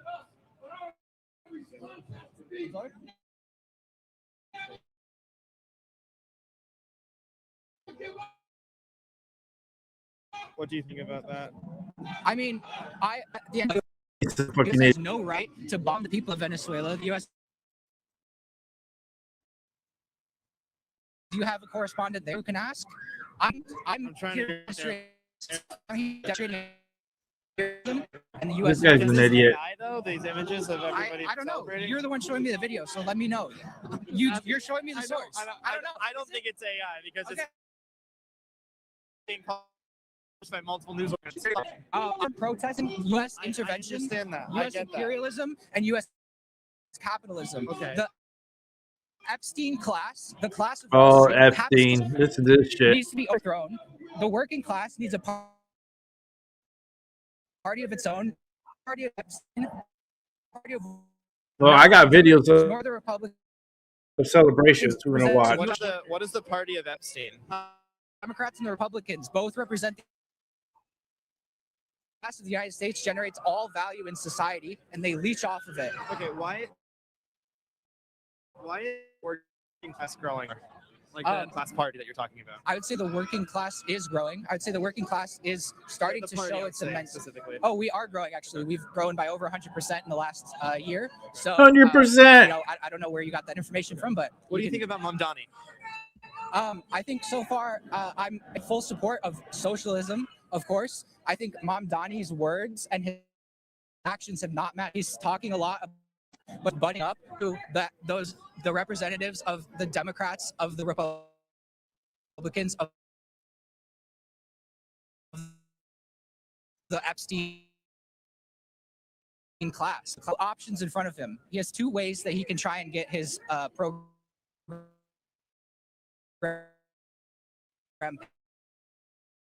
passed. He can either buddy up to the relation of the friends buddying up to in the capital class. He can stand on the million voters, the huge unions as well. He can stand on that and the democratic planning of society, working class. These control companies like Amazon. I think that the working class should absolutely with no and take it under their control in a democratically planned society and economy. Do you feel like we're going to be able to get like a better iPhone if that happens? Yeah, I actually think we will because I think and when workers are not being exploited and ground down to the ground by the bosses, and they actually have time, they have a 20-hour work week, they have time to develop their skills, I think innovation is going to be unleashed. The sound in the video is not matching, but that could be the microphone. Okay, I would like innovation to be unleashed. So that you're talking about, let's call it the $300,000 now, $300 But I'm putting up some videos of the celebrations. Would form better if they were. They are completely under attack right now. They're being thrown out of work. They're being paid $300,000 a year in their pajamas, working from home. They're under. Large. You're talking about the computing industry, right? Software development, software engineers. They're being thrown out of work right now and displaced by AI, by these exact companies, these corporations that you're mentioning. And the only way to fight that is if those actually not the only way to fight layoffs is to seize those closures, right? So a factory closed is a factory occupied, is a factory nationalized, and they need to be run by our workers in the end of it. What would be the motivation to come up with a great idea if you're not going to be for it? You would be paid for it. I don't know what you're talking about. How would you? With money, because you do work. What do you? I don't know. What you're communism. How are you gonna get a promotion, get paid more if you have a great idea? How would that work? How would the inner workings of it? Yeah, we're not trying to abolish money.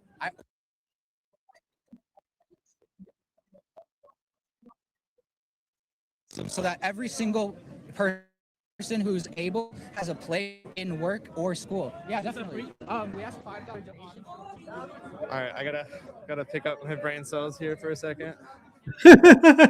Oh my God! Hold on, I gotta bring it to me because I need to gather and bring up my brain cells because I felt like listening to that guy, I lost a whole bunch. So I apologize for that. I mean, that's what's going on in New York City right now. That is what's going on. They are trying to protect this dictator, and the people of Venezuela are celebrating. They are celebrating in the streets. Here in America, we have people from Venezuela that are celebrating in the streets. They're happy that Maduro's is gone. Dictatorship can be over. No more dictatorship for Venezuela. People are happy. Like how and then these people never been to Venezuela before, don't know the country for nothing, don't know shit about the country, and yet they want to protest. Oh, Trump shouldn't have done this. Oh, it's all we're communists. Oh, here I'm selling this for $5 is a poster. Like what? This is how I'm making money. I'm selling this for $5. It's a front. They're paying me more on the side, but I just gotta like show that I'm selling something so they won't question me how I'm getting paid. Okay, let's go check out the celebrations, and then we're gonna go back to the video from the Times Square because I put pause on it because that is a live feed that's going on right now. So we're gonna go watch the. Actually, yeah, we're definitely gonna go watch the celebrations. Let me fix this here. Here we go. Let's watch some celebrations. This is gonna be, I think, in South Florida, if I'm not mistaken. Let's see. Gabriela Arzola. She is joining us live from Doral. She is outside in Arepaso, which we know is the mecca of the Venezuelan community there. Wait a minute. Where's the protest? These are Venezuelan people. And people have been These out are- there. Can you tell us about what Look. you're seeing and how long you've been Celebrating. reacting to this news? Guys, history is being made in real I hope it's time. not copyrighted There are music. hundreds of people here in El Arepaso, But, you which, know, like you said, has been the mecca for Venezuelans, speaking out Venezuelan against anthem. injustices in their country for decades. I'm here joined by Edgar. Edgar has been here since he was 11 years old, born and raised in Venezuela. Born and raised in Early this Venezuela. morning. Tell me, why did you want to be out here? Well, okay. Before I begin, I just want to talk to you, America, and I hope you have your coffee when I tell you this. But these are great news. All Great acts of news. Venezuela. These are historical news. This is history in the making. I mean, my Great chest. news. It feels like it's gonna explode with joy. From Venezuelan because people. I mean, before I was even born, there have been struggles. My family has been fighting for so many years. Before I was even here, they have told me about it. They told me about a time where democracy existed, and now I can finally look forward to that. And that's just everything that I can ask for. And you know, I just want to tell you people, Wow. America, I feel like he wants. I feel like he wants to cry. the greatest people that I know. I can Like vouch he's for them. happy. We are good. We are working hard, and this is President Donald Trump and Maria Corina Machado just created an opportunity for us to begin working harder than ever, because that's what we have always been doing. But now we will be working in our country. But you know, we also Wow. have worked so hard here in the I United like this States to kid's build passion. so much things, and I just want to thank you, America. Thank you for giving us this opportunity to work. You know, there's a lot of pride that comes with Venezuela. Yeah. We actually wore this flag just like this is college graduation in the University of Florida, just to show you how Wow. much love there is for this country that has gone through so He's a much bright kid. for so long. Being here has been incredible. And he wants to go back to People are Venezuela. dancing, He would like people to are prosper in cheering. Venezuela. And we've been here so many times, Christian, like you said in the past, when there have been Wow. so many issues, and they would cheer, "Si se puede, si se puede." Now they're cheering, "Si se pudo." Yes, Wow. we did it. It happened. What do They you took think out now the this means communists. for Venezuela, for family back home, how people can move forward after this? Well, that's New York really City, absurd. it looks like a funeral. You know, I plead. South Florida looks like America, celebration. Again, I plead for you for mercy for us Venezuelans.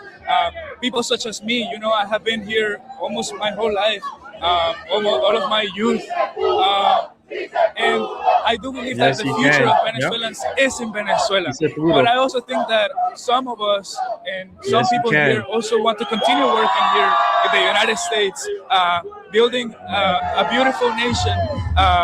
Well, Doral. I mean, this is the stronghold of Venezuelans, and it's a beautiful city. I recommend everybody to come here to Doral. I recommend everybody, if you're Venezuelan, everyone, come down here to El Arepaso.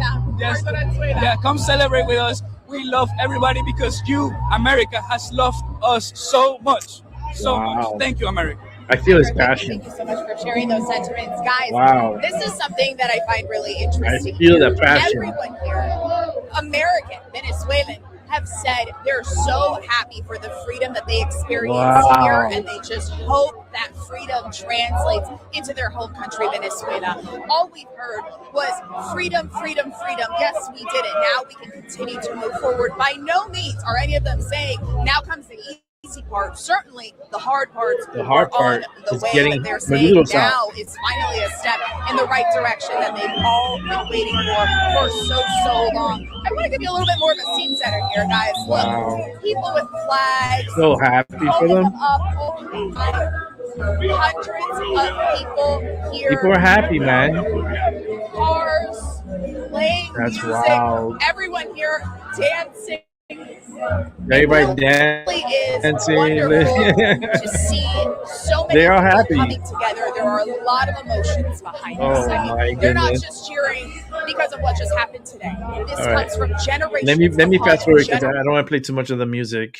Behind you that we actually can we can hear you, but we can't hear you as clearly as we could maybe a half hour ago. And we see the jubilation, right, the joy behind you of people are that really have happy. been sitting on the edge of their seats waiting for this moment. Still unclear, you know, where things will go, if there in fact will be a regime change. And I don't want to sound negative because by all indication that is where we're going, but there's a lot of question, a lot of concern. You see a lot of celebration behind you, but of course in Caracas, Venezuela, there is a lot of fear of what happens next. Because of the Yes, military. Gabby. And have you felt that while Are you you've gonna been have to there overthrow the interacting with people? Have military? you felt that there is any sense of fear? Or you felt like it's just been right now, everyone's staying Because the pretty much U.S. positive? has dominant control. Well, you know what? It's mixed, right? I'm glad you asked that. You know, there's a lot of emotions, like we said. Like I mentioned, This though, guy's there are a having a lot good of time people dancing that back are here. FaceTiming, WhatsApping, trying to get in contact with their family, especially in Caracas. And overall, from the family that we did hear back from, they say that their families are okay. Obviously, still very much shaken with the strikes that happened early this morning, but overall, we have not heard yet of a report of a casualty or family members that are not answering them back. Actually, the opposite. We heard several family members in Venezuela that are celebrating at home quietly, despite everything that's happening right now in their home country. There's people So it is celebrating, but very quietly interesting, but of in course, it's still Venezuela very much developing. We'll be because hearing the more military. stories throughout the morning. So, of course, stay with us because we'll be They here still all day. Guys, thank you, Gabby. they took out the president, but they got to We'll take out the check back in with administration. you later. That's a problem. The administration. Let's continue. Let's see some more celebrations. Let's see. Let's put the volume up on this. Nicolas Maduro and his wife have been captured by United States forces. And right now, Vice President of Venezuela is demanding proof of life. Now, the Venezuelan government says it does not know where Maduro is, and this follows airstrikes across the country overnight. So I want to give you a live look right now in Caracas. People there, they are in the streets. You see them standing there. They are taking video. They're trying to figure out what is going on as the country is in flux. We have heard people chanting that you will not take Maduro away from us. We want to go live now here in South Florida to our own reporter within the Venezuelan community, which the chants here, Steve, are very different than what they are in Venezuela. Wow. Absolutely. Even though there's been a shelter-in-place order here in the United States, people here in Doral have just been jubilant. Here. Happy. The Venezuelan community has been coming out as the sun has been rising here. And we'll show you New York in a minute. Pazo here in Doral. When It's like they're in a funeral. Everyone here has just filled this entire gas station here. They've been singing, they've been dancing, they've been chanting.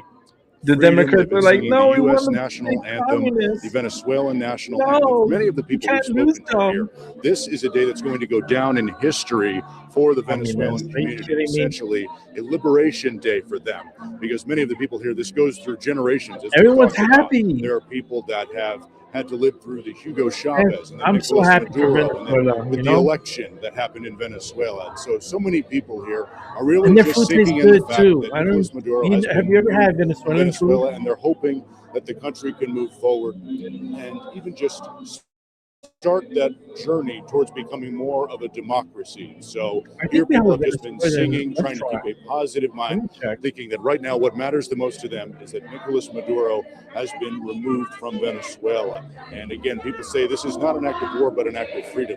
Here's what one demonstrator told us earlier this morning. Did you feel this was the only way to get him out? 100%, yes. He will not leave. He's not the real president of Venezuela. No, it's not an act of war. It's an act of freedom. You see? Here you can see The people are they're circling, they're celebrating, and singing. why It's New York been is just like been pure emotion for the people. The people have been crying. It's brought them to tears. They feel that this is a historic day where Venezuela can move forward and get again more towards a democracy here. So we are going to be keeping you you see them. up to date They here look like they're throughout the morning protesting. here. They're again They look people of like, all oh my generations. God, They're young people, they're so older mad. people, and you tell that They are this really does mean happy. a lot to the Venezuelan community. This is They're happiness. proud of their heritage and their culture and their community, and they know their history. And these are true So we will be bringing Venezuelans. you those stories throughout the morning. They are Stay with us super both happy. and online. For now, let's send it back to you guys. In New York, they're not even Venezuelans. Venezuelans. And over They're a bit. bunch of Let's hear what liberals they're that are saying. there with their signs. Sure, we're going to show you right here. Right now, Everybody they are with their singing. signs. Again, we've heard them singing. Do you see signs here? Anthem, the U.S. national. Do you see any Here, a word signs? what is Libertad. It's That- proud. So let's listen to They're them. proud Venezuelans, and they're celebrating. South Florida celebrates capture Nicolas Maduro. That's celebration. Look, they're happy. You know, Steve, one thing that kind of stands Okay, out to me so is how Betty Sanguine celebrating here in Doral in Venezuela. okay, so that's there, right? Okay, that's what we're capturing in South Florida. Let's go back to New York. Let's go back to New York and let's see the funeral. I mean, South Florida celebration, New York a funeral. One sec. Let's see.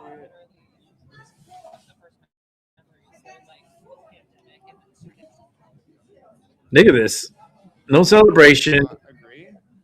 Nobody's happy. Look, everybody's just Fighting standing for the still. $400,000 a year software engineers. He's fighting for them. Wow. I'm right underneath. They need him. Hold on, 'cause I don't know where you're at. I'm right here with the sign. This is New York. Yeah, I'm right here. And this just happened a few minutes ago. Okay. Yeah, hey, buddy, how you doing? So I'm just How showing are you guys. Happy New Year. Happy New Year. Everything Happy going? New Year. Your hands are warm. My hands are not. I got gloves, but they're not doing a thing. That's how you have your Jewish brother here today. Oh, he's gonna give him something. Ham Yeah, warmers? anything you want to say to the people?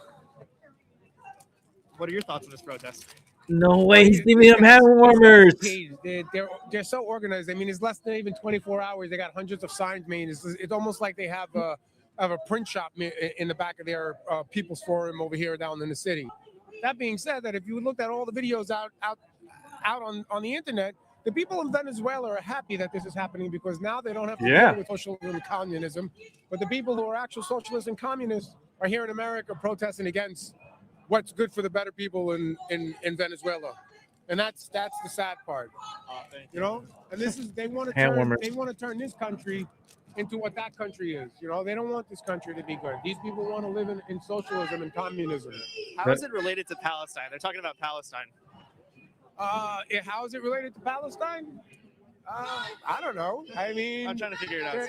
There is no relationship with it. These people are just pretty much, like I said, they're bored liberals that have nothing better to do. They're funded, better than probably, I think, one of the best funded people in the world. Probably $18 million a year, from what I understand. They get funded. I confronted Manolo DeSantos, leader of the People's Forum. I said, you know, you guys got paid $20 million a year by Roy Neville Singham to paid protests. He had no response. He didn't deny. Yeah, well, he actually never says a word. He'll never, because he knows once he opens up his mouth, he whatchamacallit, he incriminates himself. So that's why he's getting arrested at every other protest. Yeah, but he's getting arrested, which we paid for. Which we paid for, and he was also He was also a couple of times I've seen him with paid security, armed paid security, walking down the block with them in a protest, which is also illegal to do. What does this have to do with Palestine? Absolutely nothing.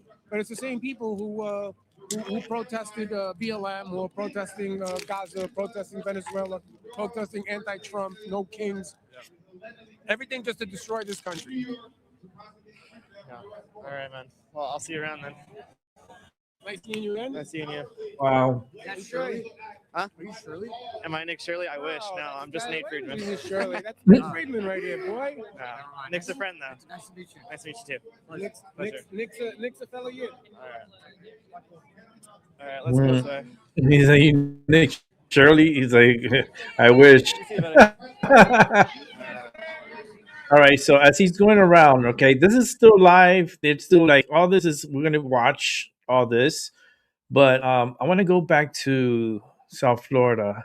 Give me 1 second to get this set up because there's like a whole bunch of things going on as far as like things that are going on in South Florida and around the world. So I want to capture both sides, like the Democratic side and how they're just so sad and depressed, and you can feel the difference, right? You see the energy. I just showed you guys what it looks like. They're standing around like it's some kind of funeral.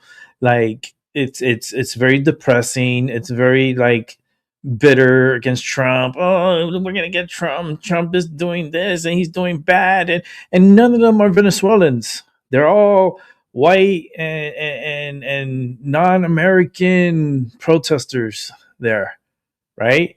So I'm gonna show you what it looks like in South Florida.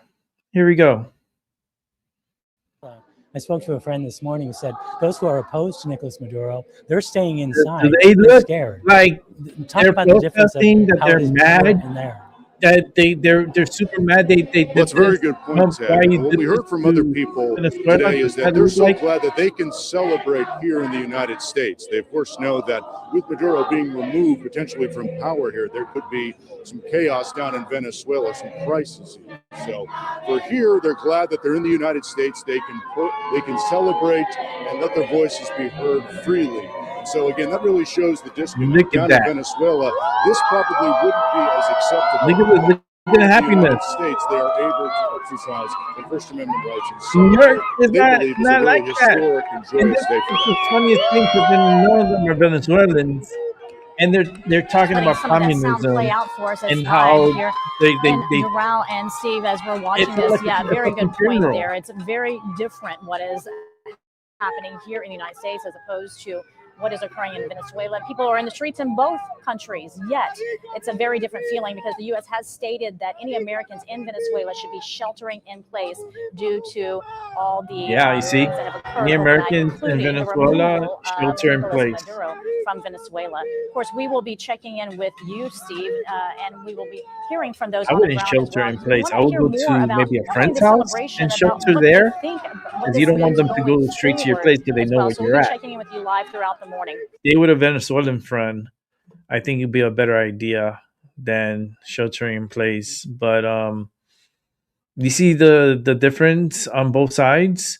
How the Venezuelan people are actually celebrating. They're happy. I mean, I got another video here. Let me see.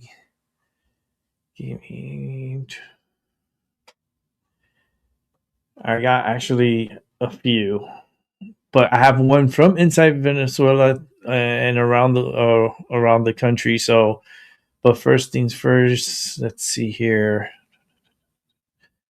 Okay, we'll see this one.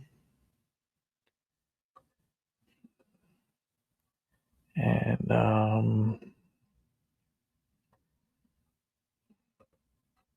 okay. Here we go. Here's some celebration, okay? You ready for this?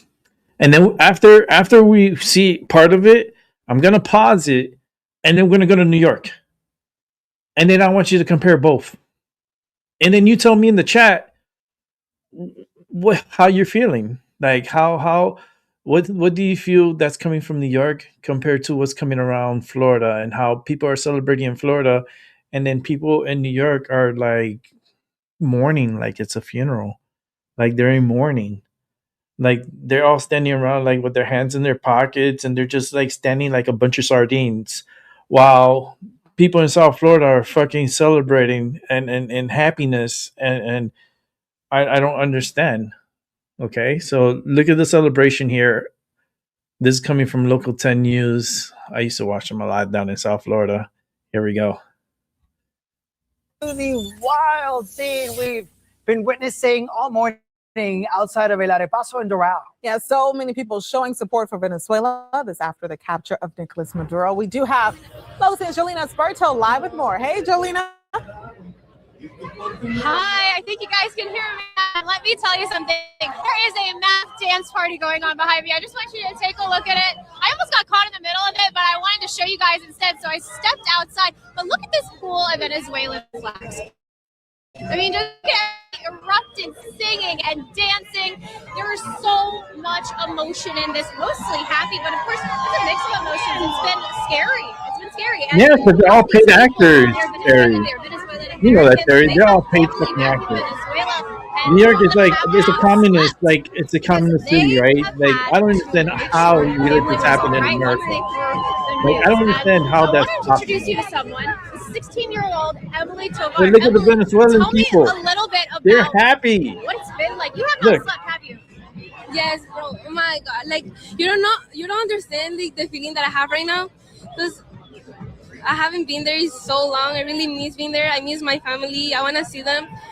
But what is happening right now, like, I'm so happy that it's happening because they really need to take down the president. I don't They hear need her to saying take I'm out, protesting.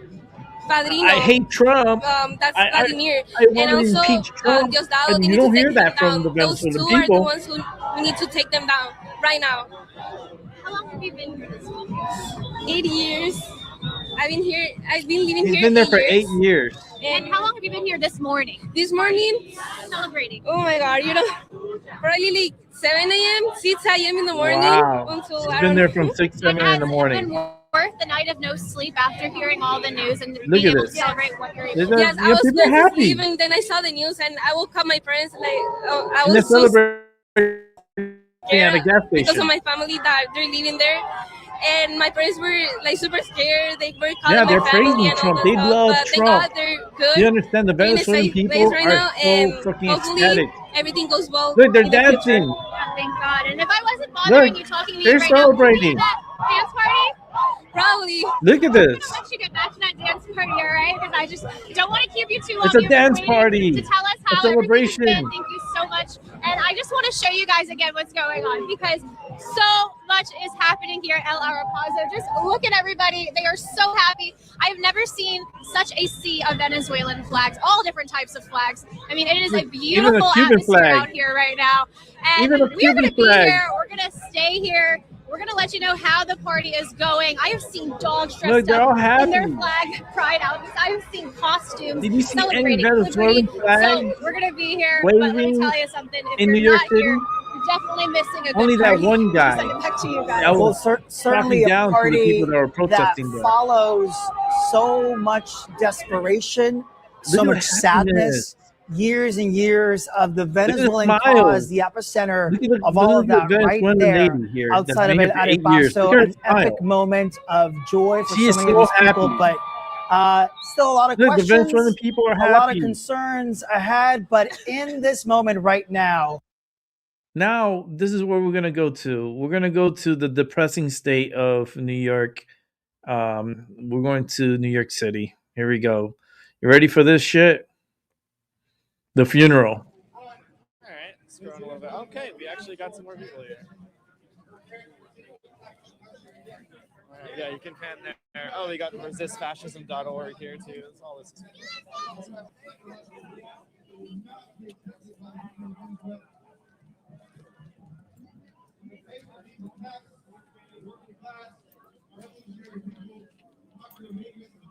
Okay, look how look. Wait, let me pause it. Okay. Hi everyone watching. Hi. Been here for a while. I even had a fire hit the building. They had to like shut the show down quickly to evacuate my place. And come to find out that an apartment in the 4th floor ended up catching fire. They forgot about their food and they were cooking and it caught fire. But I'm safe. I'm back. I restarted the show. So if you watched the first show that I did earlier, you'll see the ending. I didn't even do no exit song, no nothing. I said just real quick, have a good morning, good afternoon, good night. I'll catch you on the flip side. Bye. I was like, because the fire alarms were going crazy. Like, I didn't know if the apartment was gonna burn down. Thank God the fire department got here really quick, because as soon as that fire alarm went off, I said, let me step out for a second. Oh, look, give me my camera wants to zoom in. I went outside like to see what the hell's going on, and then I saw the fire truck pull in, and then I saw them coming up, and they were trying to open the door, and it wouldn't open. So I opened the door up for them, and they started marching into the building, and it was just fucking crazy, right? But look at this picture right here. This is New York, right? And in the background, let me make it a little bit big. And you can see in the background it says Happy New Year 2026. Okay.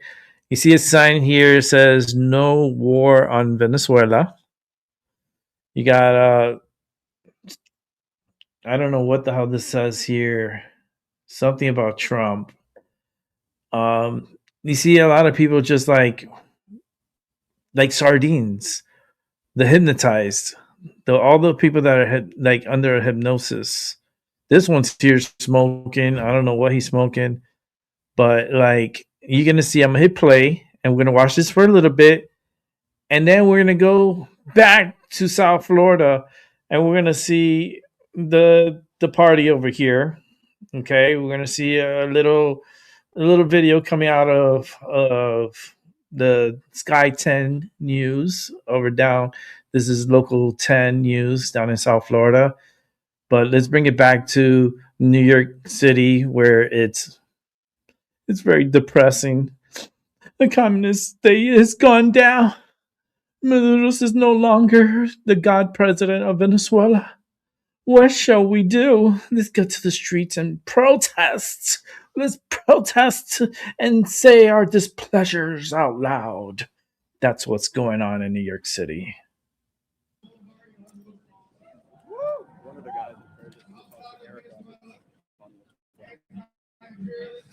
Guys, I'm joking about wishing I was Nick. I like my life. Nick likes his life. He's a friend of mine. He's a great guy. I met Nick Shirley I met Nick for the first time. I can talk about it actually. So Nick put up a amazing investigation in Minnesota. I congratulated him for sure. It was remarkable. I first met Nick when I was at an anti-ICE protest, and he was being swarmed by protesters, and I was really worried about him. And I cut through the crowd, and I just went to shake Nick's hand and say, "Are you okay? Are you okay? I can get you out of here. I can help you." And that was the first way we met. It felt kind of poetic because we've been kind of making videos together, and seeing him in person like that in that setting was really remarkable. And then we were both nominated for the Citizen Journalist Award, and I met him in Florida, and it was really nice to just sit down with Nick, have a meal, and just talk about all this stuff. So I couldn't be happier for him. It's remarkable what he's done, and he deserves every bit of praise. Nick is really cool. He exposed that daycare bullshit in Minnesota. So I'm a big fan of Nick. But look, it looks like a funeral. Look at this. Look at this. Why there's no celebrations? Where's the Venezuela flags? I haven't live streamed before, so if you guys want to suggest some questions, I'm looking at the chat right now. Where's the Venezuela flags? I'm looking. So why there's nobody waving Venezuelan flags? Definitely consider How come there's no Venezuelans there? I don't see anybody from Venezuela. Like anybody from Venezuela, can we like step to the front, please?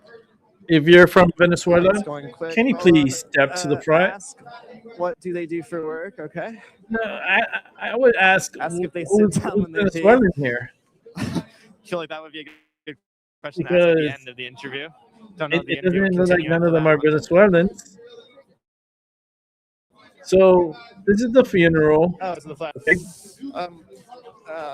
Let him watch him do an interview first. He's leaving. And then what we do is Can I ask you a question? I'm a YouTuber and I noticed your flag. What's that? Can I ask you a question? You called me a mierda? That's like shit, right? Why am I shit? No, so we got a Venezuelan flag. I couldn't figure I out call the him gender shit. on that one, but okay. Find somebody.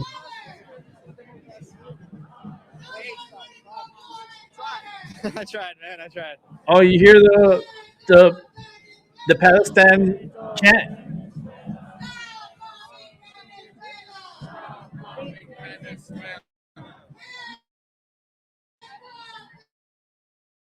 Hey, can I ask about this Hands protest? off Venezuela. What are your thoughts on it? Obviously, well, if they don't want you to. So. Oh, I didn't know that he didn't want me to. Can I interview? I don't know. Okay, but wait. Can I interview you? Look, he's coming his face. Canada at Wow. a rally for socialism. Are you wearing Canada Goose? Ooh. What do you think about socialism? You should probably leave. I think you should Stay in our state. Well, we're in Times Square. I think you should probably leave. Sounds stupid. Do you have any thoughts on socialism? No. You want to just stand there, or do you want to have a conversation? Why are you wearing that mask? Is there a new variant that we should know about? Are you wearing? Oh, look, Batman. No, I don't think these record. He's coming. Look. He's like, come over here. Come over here. Go and tell the group chat about It's it. time to huddle up. You're blowing our cover. Don't talk to them.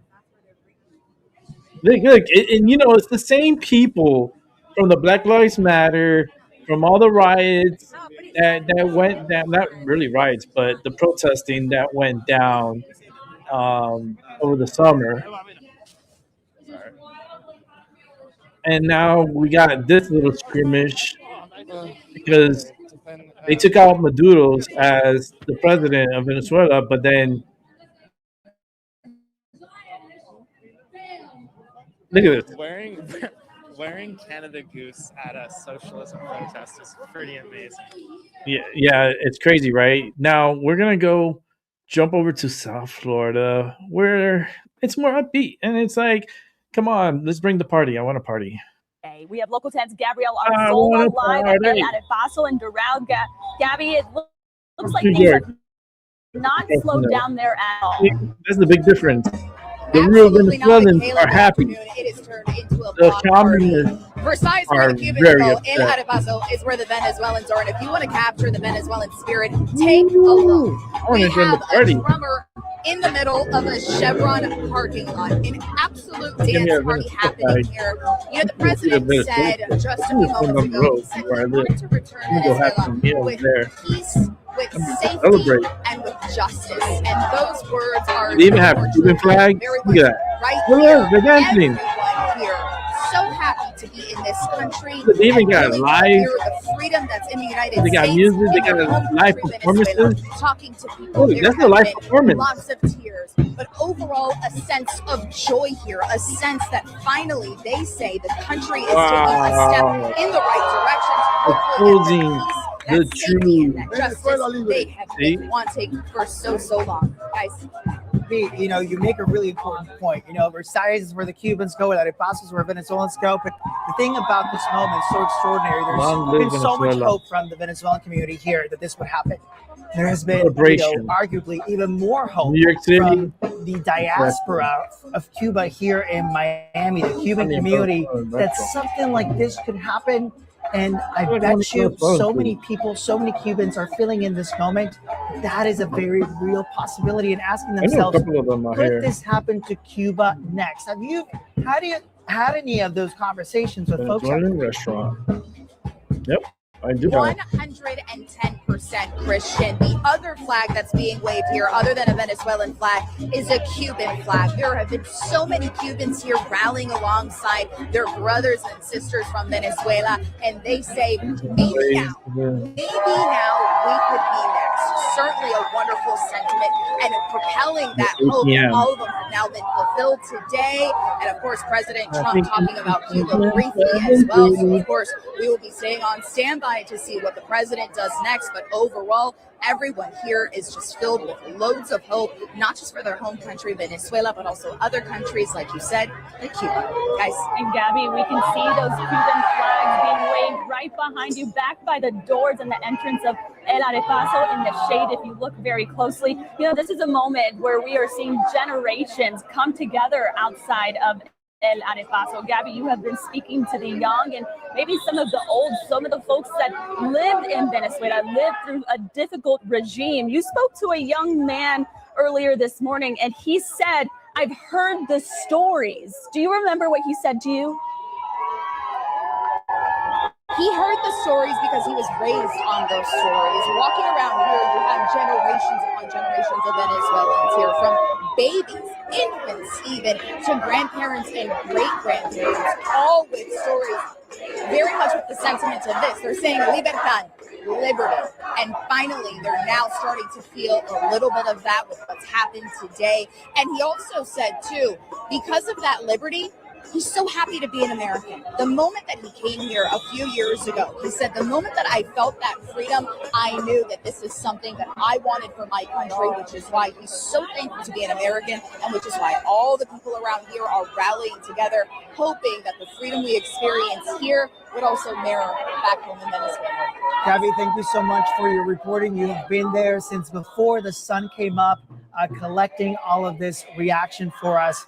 Really important. Thanks again for your reporting.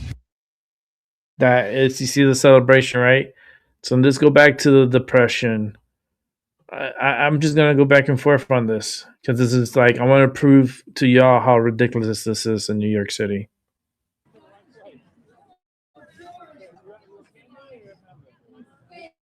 Okay, so let's read this here. Defend Venezuela, release Maduro. This is on the streets of America. This is what's being passed out.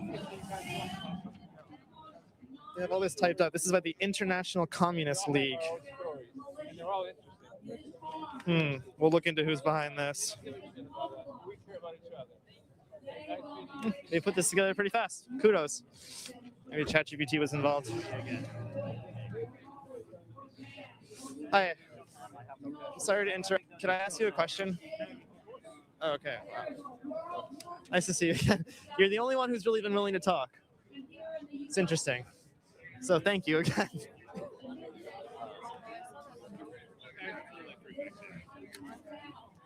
What's that? Do you think Trump really cares about the people of Venezuela? Do I think Trump cares about the people of Venezuela? Do you think Trump really cares about the people in Venezuela? I think he cares about the American people for sure. No, the people in Venezuela. Venezuela? I think so. Yeah, I would imagine. Do you not think so? Come on, give me a break. Yeah, I will give you a break. Okay. Let's see who else we can talk to. You want to hold the camera for a second? I can give you my scarf real quick. Get it around your neck. It's okay. Don't worry about it. Sure? Yeah. It's cold outside.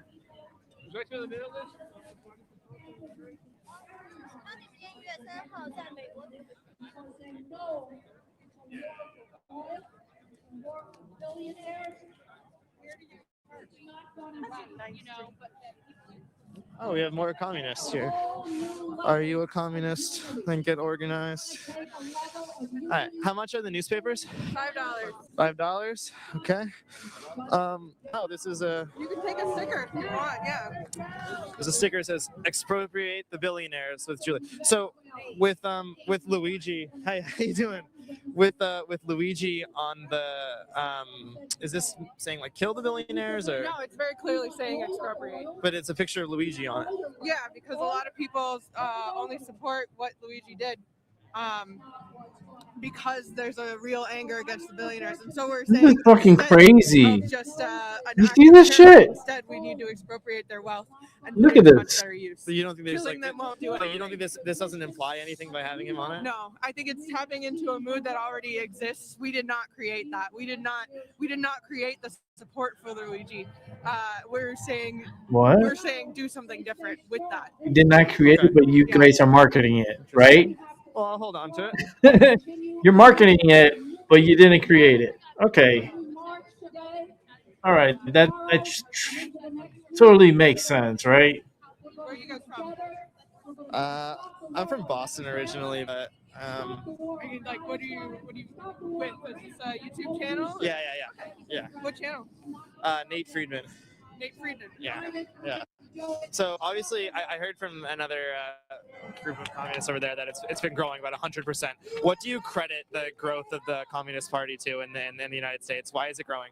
Yeah, I mean the continued crisis of capitalism, the unemployment, the inflation, the absolute failure of the system to offer any sort of future for the young people, the continuing like erosion of just like conditions of access to education, to healthcare. All of that is completely eroding. It has been for decades now, and people don't see a future under the system, and so they're looking for alternatives, right? Yeah. And communism. What's the alternative you have to present? What is the best example of communism working well? And I think it's a shame that the Soviet Union degenerated. I think the revolution in Russia offered like a huge inspirational push for the working class worldwide, and it was like the most democratic form of government really ever to exist. Unfortunately, losing brain cells. Isolation of the Soviet Union I feel the brain cells prevented it disappearing. from having the necessary resources in order to successfully I ran out of establish medicine. imperialist aggression I don't have all no over more the world, medicine really to crippled smoke. it, I got to go and buy some created today. a society of scarcity that led to corruption and degeneration that you saw under Stalin. Okay. So I wouldn't say there has been We a haven't had a- successful attempt at that yet. So No. how do we know that it works? I think there's a lot of theory that has been written about it. I think the American Revolution shows that just because it hasn't happened before doesn't mean it couldn't. The American Revolution in this country in 1777, we're approaching the anniversary, right? Like that clearly showed that something that hasn't been tried before, democracy. People were very skeptical of democracy in the U.S. for the United States experiment as well, and yet, United States it was formed experiment. anyway, and now we see What? the flaws with that democracy, and people are ready for a new system. Given that we're at the Venezuela protest here, a lot of people are saying, that Venezuela's kind of communist country.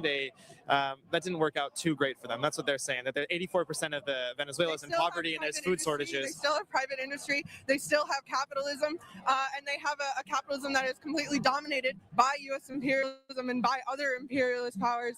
And so, socialist government, the wealth of the billionaires in Venezuela has not been expropriated because the wealth of Venezuela is in the hands of U.S. capitalists. Those resources Is that why they're by U.S. oil companies? And so, no, it is absolutely not a completed revolution. There's a lot of energy by the masses. We actually have an article in our paper. But is that why there are food shortages in Venezuela because of America?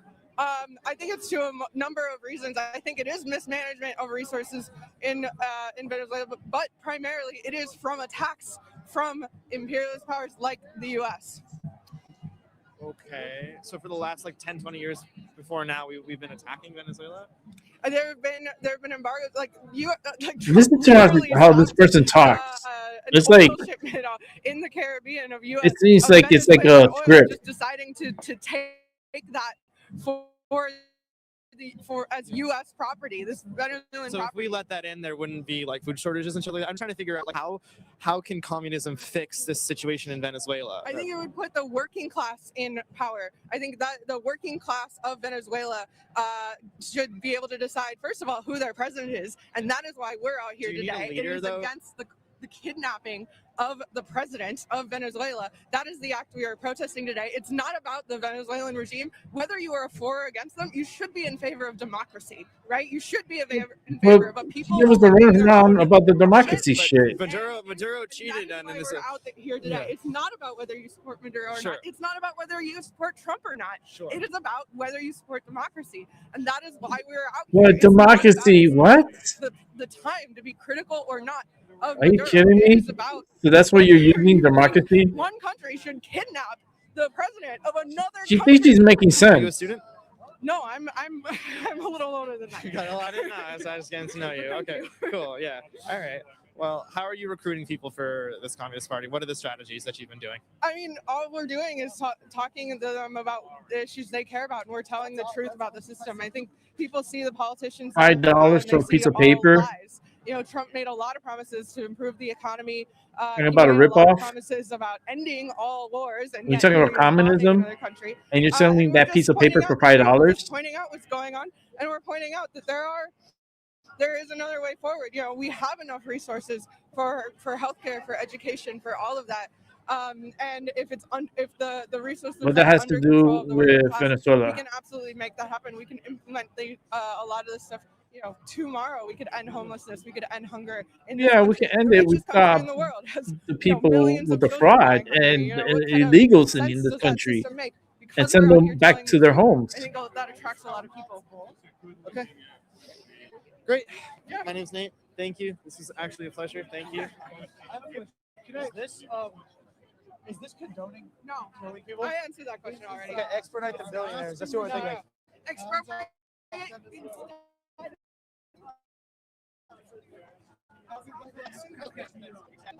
Puppet mouth. This one, I don't know who the hell that is. Is that a guy? It looks like a guy with earrings. This is a flag with Hamas on it. You can see. Look at this. A flag with Hamas on it. All right, we're following. So this same flag is at every protest. It's that exact same one, and it's a Hamas flag. And I don't know how Hamas has anything to do with Venezuela, Yeah, but you see a lot of Palestinians there. but it's just pro Hamas. Look at this. All right, let's see if we get something. And this is in New York, right? How did we do on our first live stream? I'm curious. Let's see how did we do, guys? You guys did great, and you guys are coming to an end. So that live stream already ended, but I don't want to leave you guys on a I don't know, on a sour note or anything like that. Like there's been happiness and celebrations, and let's go right to one of the celebrations here. I believe all around the world. We're gonna check it out and listen in. Here we go.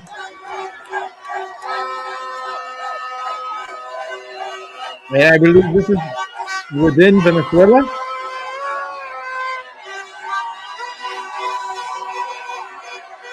I believe this is inside Venezuela. Celebrations have broken out. And New York City wants to beat the press. While we have celebrations that have broke out.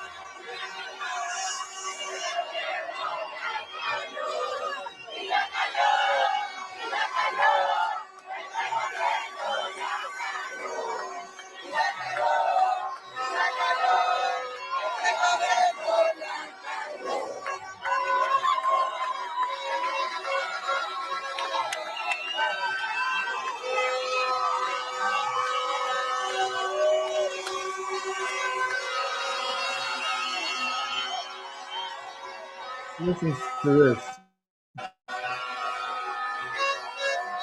This is celebrations.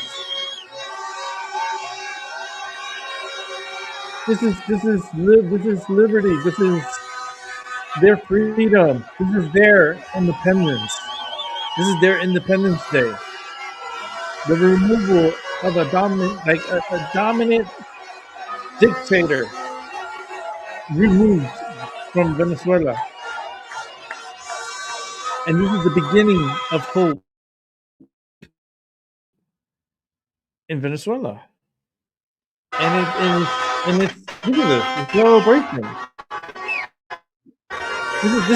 This is amazing. Look at the street, they moved out the way for the vehicles, like the buses. See, they're not protesting. They're not bitter. They want to celebrate. See, the buses are going through.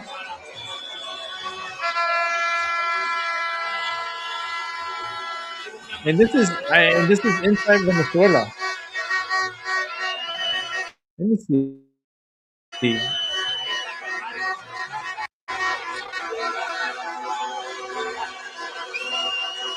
This is in Santiago. Venezuela. This is Santiago, Venezuela. And here is the celebrations of the removal of Maduro within their country. Look at the flags waving on the back. The happiness. So why New York is so bitter?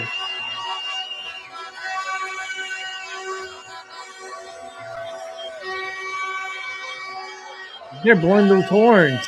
It's driving me crazy. I'm about to mute them. But they're happy. And how can these communist individuals, these paid propagandists here in the United States that are all embedded in New York City to hold a protest supposedly against the Trump administration for removing Maduro from power? What in the right mind? And they don't have right minds. They have liberal minds. And those liberal minds are polluted. I think they ate too much shrimp or something growing up. I don't know. Maybe they got too much radiation somehow in that brain of theirs. But Venezuela is celebrating. There's a difference between New York Democratic socialist dictatorship, whatever you want to call them, ship. This is what freedom, the beginning of freedom, looks like. This is their Independence Day. And look how all the traffic goes and they go back in the middle of the street and they're celebrating again. Look at this. Are you kidding me? Come on, New York. Look at this.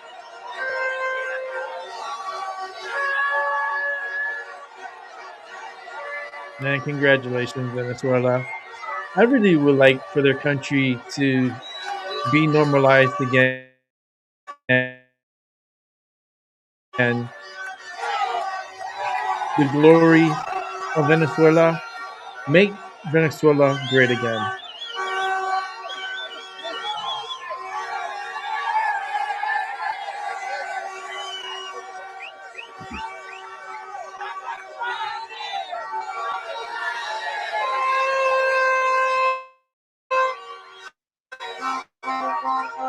Wow.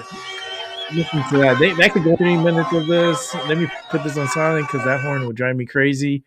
But as you can see, do you see any protests? Do you see, I don't know, die Trump, die? Any like, first of all, do you see any printed banners or any propaganda raised above their heads? Do you see any of that shit? No, right? You don't see any of that crazy propaganda that Trump must be a peach. We need to put Trump in jail. Trump for arresting Maduro, release Maduro immediately, and Trump, you should take his place and go to jail. It's your fault, Trump. It's your fault. It's your fault. Okay. Wow. The people of Venezuela are celebrating. Help me make this make sense. Help me make this make sense. I don't know. You want to listen to it? Okay, let's listen to the celebrations.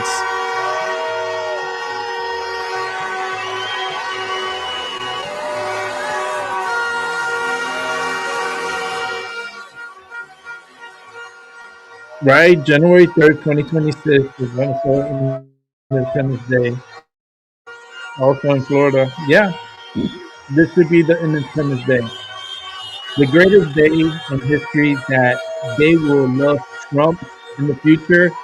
I wouldn't be surprised, and I would not be surprised that they erect a statue of Trump in Venezuela. I could see that happen. I could see a big statue of Trump in Venezuela to celebrate Trump's help in removing Maduro from their country and giving the country back to the people of Venezuela. This is a big monumental event, a very historic event that's taking place today as I speak.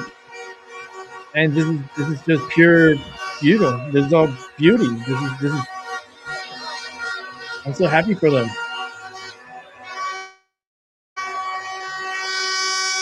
Look at the difference between that and New York. When I go back to New York, this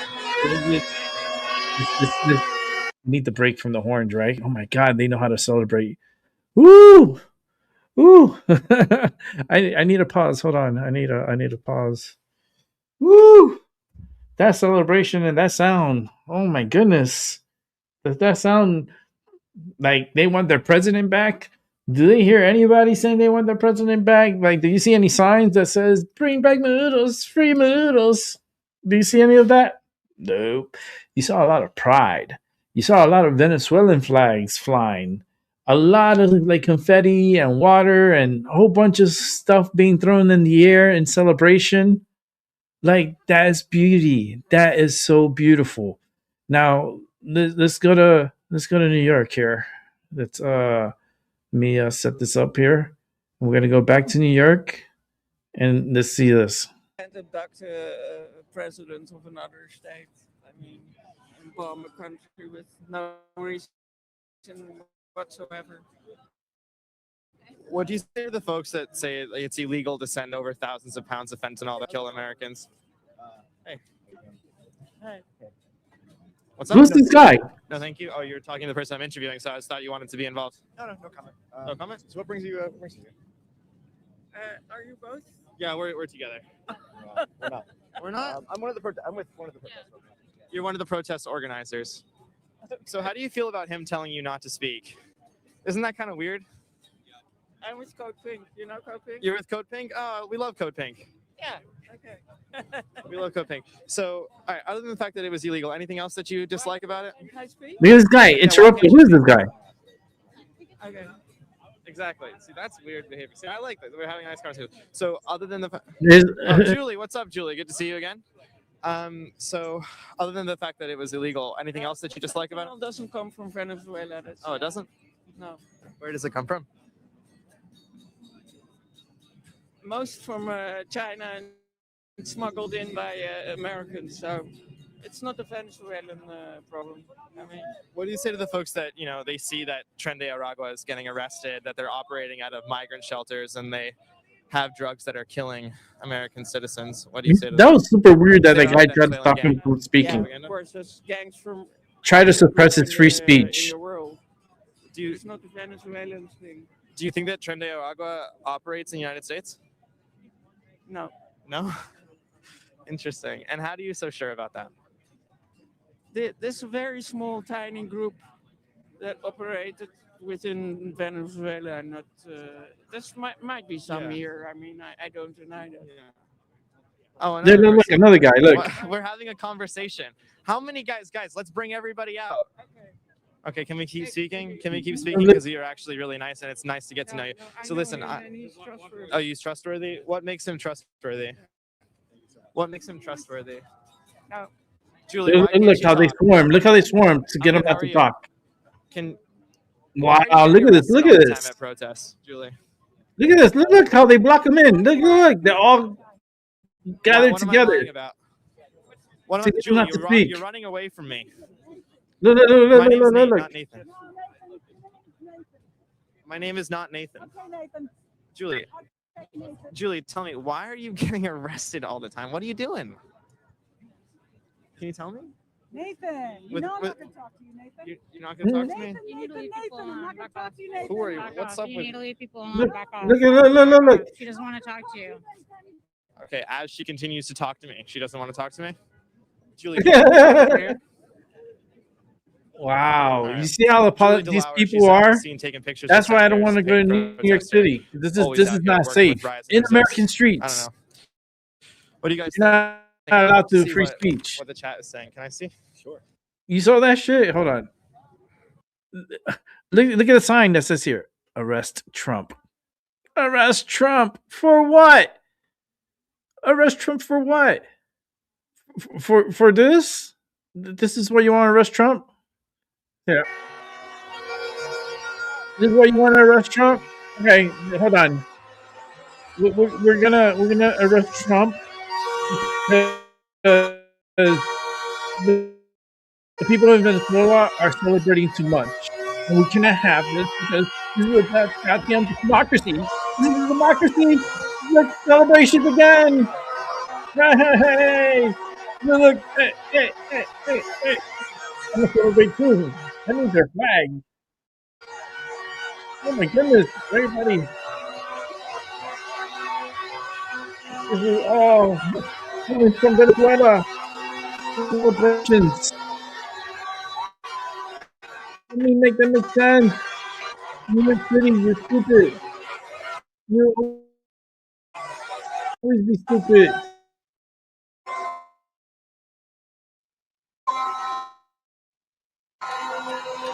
What is going on? This is what democracy looks like. It looks like. No, this is what motherfucking independence looks like, bitch. This is a celebration.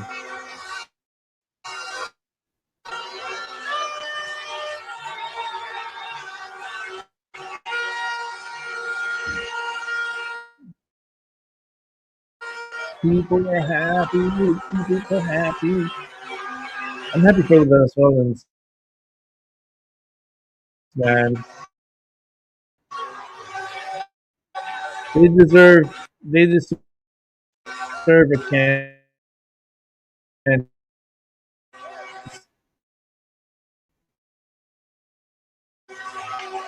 to start over with a better.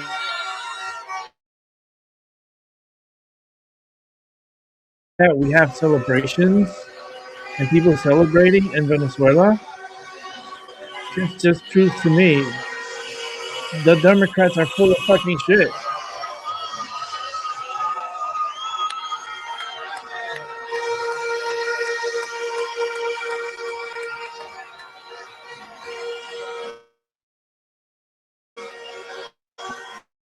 I can't get enough of these horns. I mean,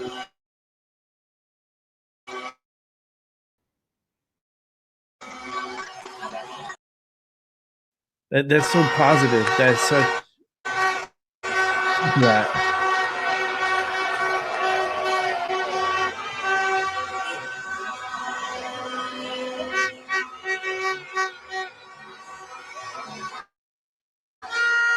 Man, that is so loud, so beautiful.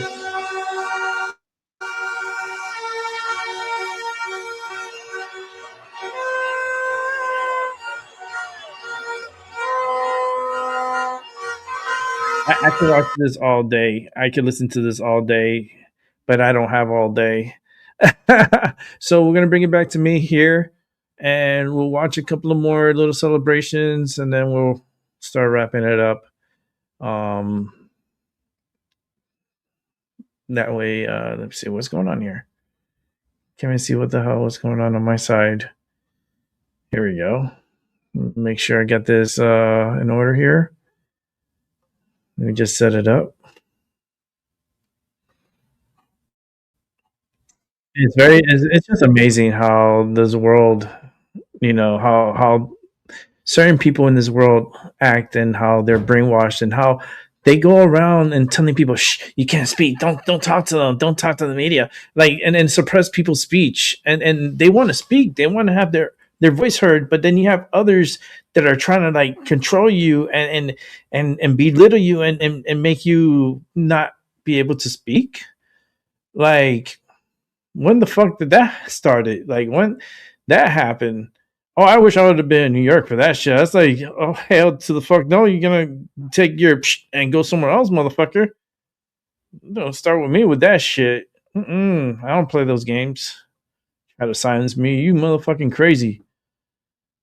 You are a motherfucking crazy motherfuckers.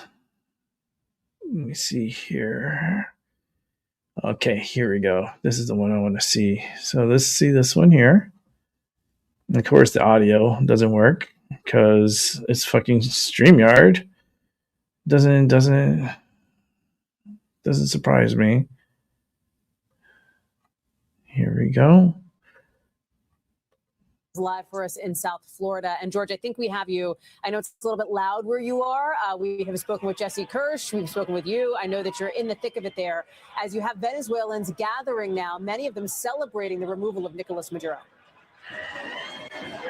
Yeah, exactly right, Hallie. We're in Doral, Florida, affectionately known as Dorozuela. This right here, the gathering center outside Arepaso.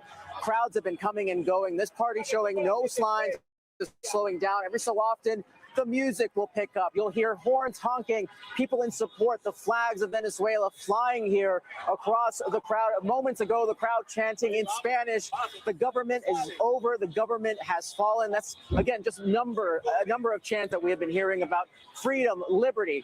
I have been to this area numerous times while we've been covering the story of Venezuela, Hallie, and so many people in this community say we have not felt comfortable to step out to speak, many of them not wanting to show their faces out of fear of concern for their families in Venezuela. Today, a much different story as so many have gathered here in this community ready to share their excitement. They've told me they have spoken to their family members in Caracas, some of them saying right now, some of those family members are still getting word of what happened. Some of them saying they are still celebrating privately in their home. Many of them hoping to be able to get to gatherings on the streets like this, but that is just not the time for them. Many of them reacting, of course, to what they say is a regime that has been oppressive. Many of them waiting decades for a change, for freedom in Venezuela. And again, the party here not showing any signs of slowing down. This crowd has only been growing hour by hour. Some of them getting here as early as 3, 4 o'clock this morning as word started to trickle down here. And I've been checking around other businesses in this community. There are just small gatherings and celebrations as far as you can imagine. Again, Doral here, one of the largest populations of Venezuelans in the U.S. And of course, they are making their mark and their voice is heard here today, Hallie. Again, you can see more of the flags here in the distance. Police here also a heavy presence. They are making sure everything here stays orderly, and for the most part, I can say that it has been. And you're seeing some leadership here from Miami and some other council members also arriving here to take part in this celebration. Again, just eclectic. The energy here is only increasing as the hours go by. And George, I know that you had a chance to talk with some of these folks. You've relayed some of those conversations. When you talk about having been in this location previously, and obviously we've been covering the escalating tensions in Venezuela for months now, give us a sense of how different this moment feels than the others you've been there for. Yes, I'm just going to step a little bit closer to get away from some of the noise, but the energy is completely different, Hallie. I mean, I got to tell you, we have talked to mothers, to fathers here, asking them to give us a sense of what they were thinking as they saw some of those boat strikes. Some of them saying, we've seen some of these playbooks, we've seen some of this play out before, but truthfully, we don't know if we can trust that this is really going to lead to a regime change. They were waiting, holding their breath, a lot of cautious optimism, a lot of them excited when the opposition leader was in Oslo receiving her Nobel Peace Prize. Many saying they wanted Corina Machado to be back in Venezuela. I hear people protesting. I hear people fucking celebrating. If you will, for something much larger. And again, now that I'm talking to some of these same people, Yeah, I've been looking at a few companies. I just got to see how their setup is. Their businesses and open their doors and just But for me to do that, I got to take some time off of the show change in leadership. Many to excited for mess what's around next. with Some of that. them telling me they're thinking about their plans to return home to see family they haven't seen in years. Some of them still saying not. But I quite am yet, looking but there's still into that it. cautious optimism, as I mentioned. Because they But always again, fuck Hallie, up. you Junior hear the always. sounds here, the echoes of It this just drives me crowd. crazy. Yeah, there's definitely a sense that again the excitement here. Again, Like it's I just like the going to carry on concept. into I the- just into the wish night they here. were A lot of consistent. enthusiasm, a lot of activity And there I at wish their Doral. George sound was Solis, thank you better. very much for being And the out there. I know video you remain out capture, there I for wish the it was better part of the better. afternoon as we get more.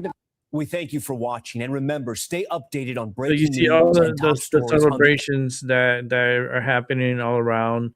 People are really happy. I mean, you can't take away the happiness of the Venezuelan people.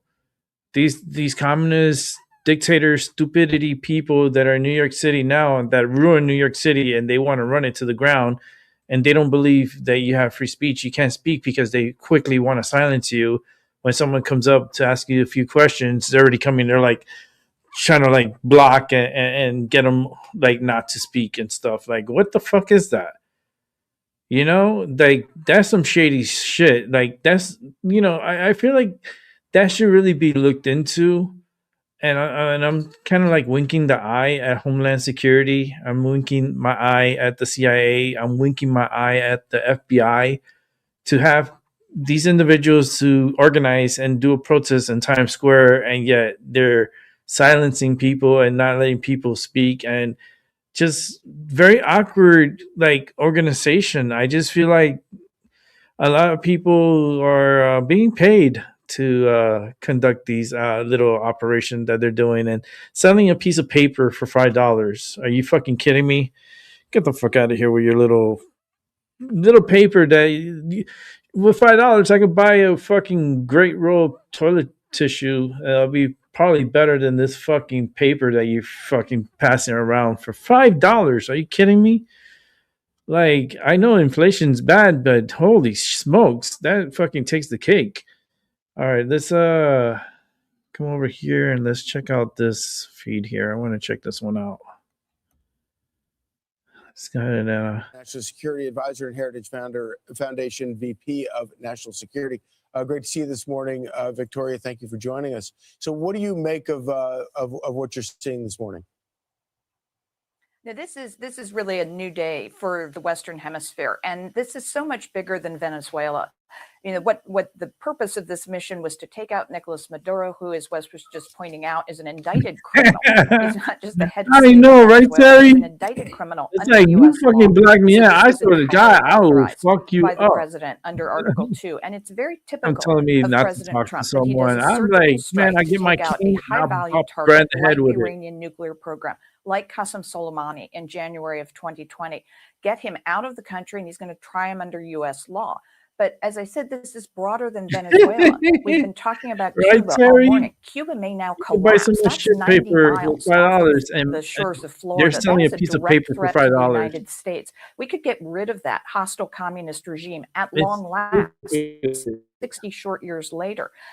So I think this is a huge day for the United States. It is just a new dawn for the Western Hemisphere. What would be the impetus for Cuba to collapse in the wake of this? Well, it would be economic, because since the fall of the Soviet Union, which was Cuba's old patron, Venezuela has been supplying Cuba with cheap oil.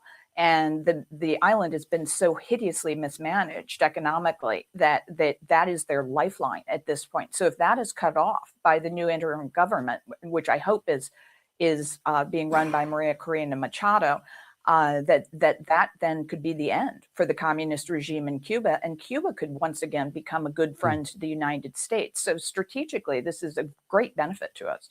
Victoria, currently the regional nations, but also globally, there's been a very muted response. We haven't heard specifically from Iran and China and even Russia regarding this. What do you think the response today from the international community? What do you think we can expect? Nicole, I think it's going to stay pretty muted, because just as with the Iran strike, these are capabilities no other country has, including China and Russia. They can't do this kind of activity. They're just not capable. And when the president exercises that kind of exquisite capability, and they see what we can do in terms of advancing our own interests, there's really not much response that they have. And so just as you saw very little out of China and Russia around the B-2 strike on Iran, I don't think there's going to be much on this. Hey, Victoria, you said it's bigger than Venezuela. I agree. I want to take you, though, to Mexico. Mexico is a big question mark in all of this. 23 minutes ago, Claudia Sheinbaum, the president of Mexico, simply appearing to condemn what has happened because she cites Article 2, Paragraph 4 of the Charter of the United Nations, which says the members of the organization in their international relations shall refrain from the threat or use of force against the territorial integrity or political independence of any state or in any other manner inconsistent with the purposes of the United Nations. So that's not a direct condemnation, Victoria, but it is suggesting that she doesn't approve of what has taken place. That comes, by the way, in the full context of the fact that the Trump administration has not recognized Maduro as a legitimate leader or his regime as a legitimate government of Venezuela. No, that's a really That's probably important because of point. that gas Last July, that Secretary Rubio put out exploded a statement that I on the covered anniversary of over the the summer. stolen Venezuelan election, saying Maduro It is not doesn't the make any sense legitimate head that of their gas state of prices are so Venezuela. high. And so I think Claudia Sheinbaum is probably legitimately concerned, given her ties to the drug cartels in I Mexico, blame the that government for she that. could be The indicted government of and she could be California. subject to this kind of thing. But the good news here is that Article 2 of the Charter of the United Nations is not binding U.S. law. Article 2 of the U.S. Constitution is, and that was the authority the president used. Indeed. And of course, the president has at every turn pointed out that this operation was done in conjunction with U.S. law enforcement agencies, the DEA. How do you expect to see this trial unfold? We assume it's going to happen here in New York. President Trump told Fox News earlier this morning that Maduro and his wife were being brought here to New York, where I guess he will be imprisoned. They will be imprisoned here. How do you see that trial playing out? No, I mean, just as we've seen the just consummate professionalism of our extraordinary men and women in uniform, and just all compliments to my friends at Fort Bragg who carried out this operation, just extraordinarily competent. We will now hand these people over to our very competent Department of Justice, led by Attorney General Pam Bondi. And I'm quite sure that this trial will proceed by the law. I mean, it'll be by the book. And as Wes was saying, the evidence is overwhelming here. Venezuela has descended into just being a narco-terrorist state. And that's what really changed the calculus here, is Maduro went from being kind of overseeing the narco-terrorists to being one of the narco-terrorists and creating this De Los Soles cartel.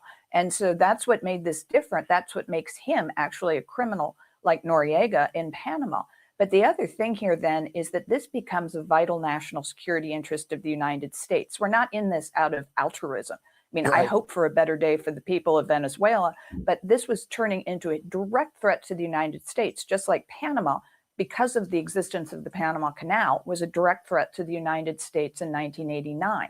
So that's what's different here. I think the trial will be, again, a textbook case of the rule of law.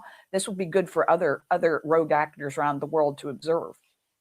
Hey, Victoria, just real quickly, before we let you go, I did want to get your reaction because I've been struck out of all the responses from members of Congress this morning, some on the left saying that this wasn't authorized, some Republicans praising it, thanking President Trump for this effort and this operation. But Congressman Carlos Jimenez from Florida is saying that this is the equivalent to the fall of the Berlin Wall. Do you agree?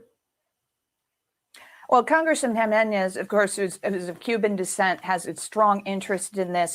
His constituents are all part of this community. And yes, for them, this is the fall of the Berlin Wall. This is the possibility for the opening up of Latin America. Because bear in mind, it's not just a big Venezuela, moment. it's People are Bolivia, just, which just the elected Democrats just always try to blame, for the first time. It's Argentina. These can all now just to be bring great shit good down friends and bring, to the United States. because they don't want to So give yes, Trump I agree any strongly. This credit. is the equivalent.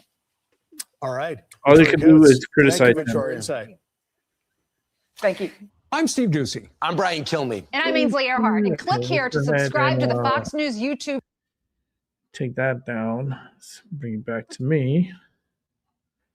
Let me see what else, if there's anything else going on. If not, then I'm just going to wrap it up because see if there's anything recent. But I hope everyone's having a good weekend. Hope everyone's having a good day today. It's been a long day here. I was supposed to be off for the weekend. That is not happening.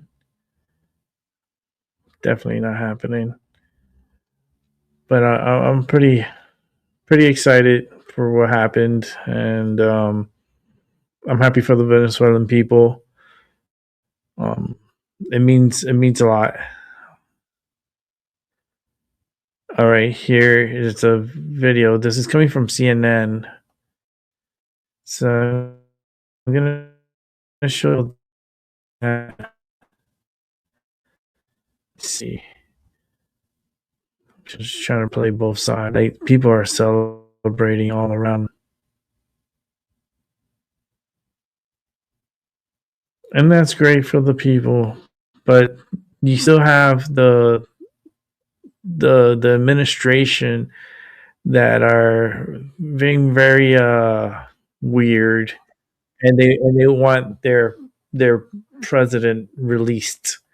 They don't want Maduro to be prosecuted in the U.S. They want a immediate release. And let me show you something.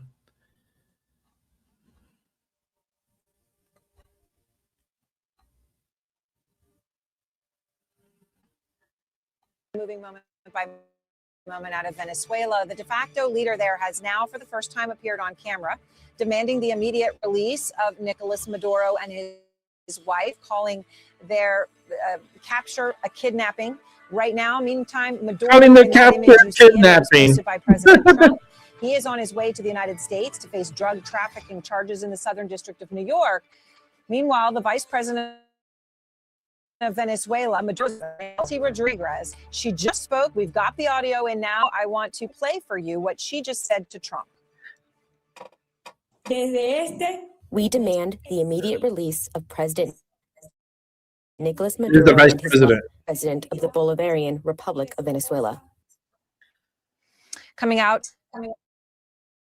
against Trump. And that is extremely significant, not because I saw what happened hours ago to the guy on top of her, but also because President Trump, about 2 hours before, said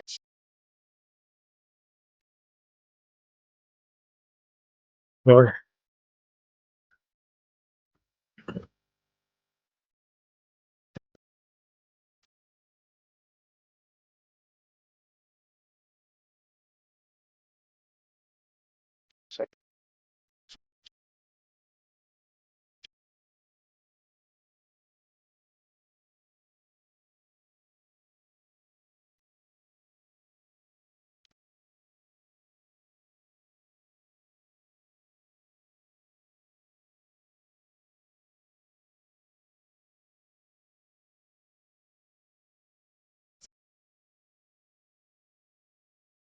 this is kidnapping to them guys. Oh, Lord. Florida. So the time is that Trump said just in 2 hours, we got the statement from Vice President Delcy Rodriguez of Venezuela, which I just played. So now we're awaiting Trump's response to that. What does this actually mean? You are there in Mar-a-Lago with the president. What's the response from him? Yeah, and I don't think it will be a favorable response from the president. You know, he did sound fairly confident that Rodriguez would be going along with this plan. You know, after that press conference, he gave a phone call to the New York Post, and actually Rodriguez came up in that conversation. He was asked if U.S. troops would be on the ground in Venezuela running that country, and what he said was, quote, "No, if Maduro's vice president, if the vice president does what we want, we won't have to do that." And then he goes on to say, we're prepared.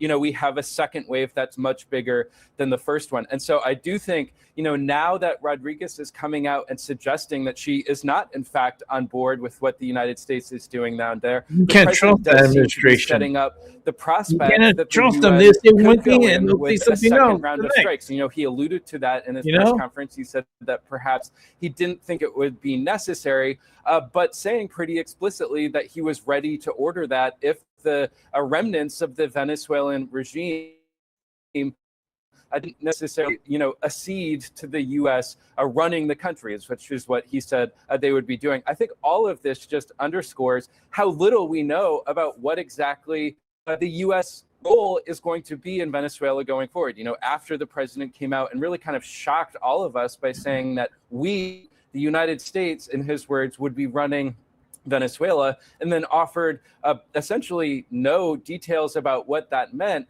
This back and forth now between the president and the vice president of Venezuela only, I think, emphasizes how little we understand of how this will all proceed going forward. And now, of course, you hear the president suggesting that there could be a U.S. military role to ensure that the U.S. is able to run Venezuela. You know, he said in that press he wasn't afraid of boots on the ground. When I followed up with him and asked, does he envision a prolonged U.S. military presence in that country, he didn't really answer, and he sort of pivoted to talking about the oil, which we know has been sort of a preoccupation of his in Venezuela. And so, this is all setting up quite a dramatic, I think, day or week ahead as the U.S. works to ascertain who exactly is claiming power in Venezuela and works to assert their own power that the president now suggests that the U.S. has in Caracas, try to but cover without both sides, necessarily explaining see what the hell what they're exactly saying. that looks like and what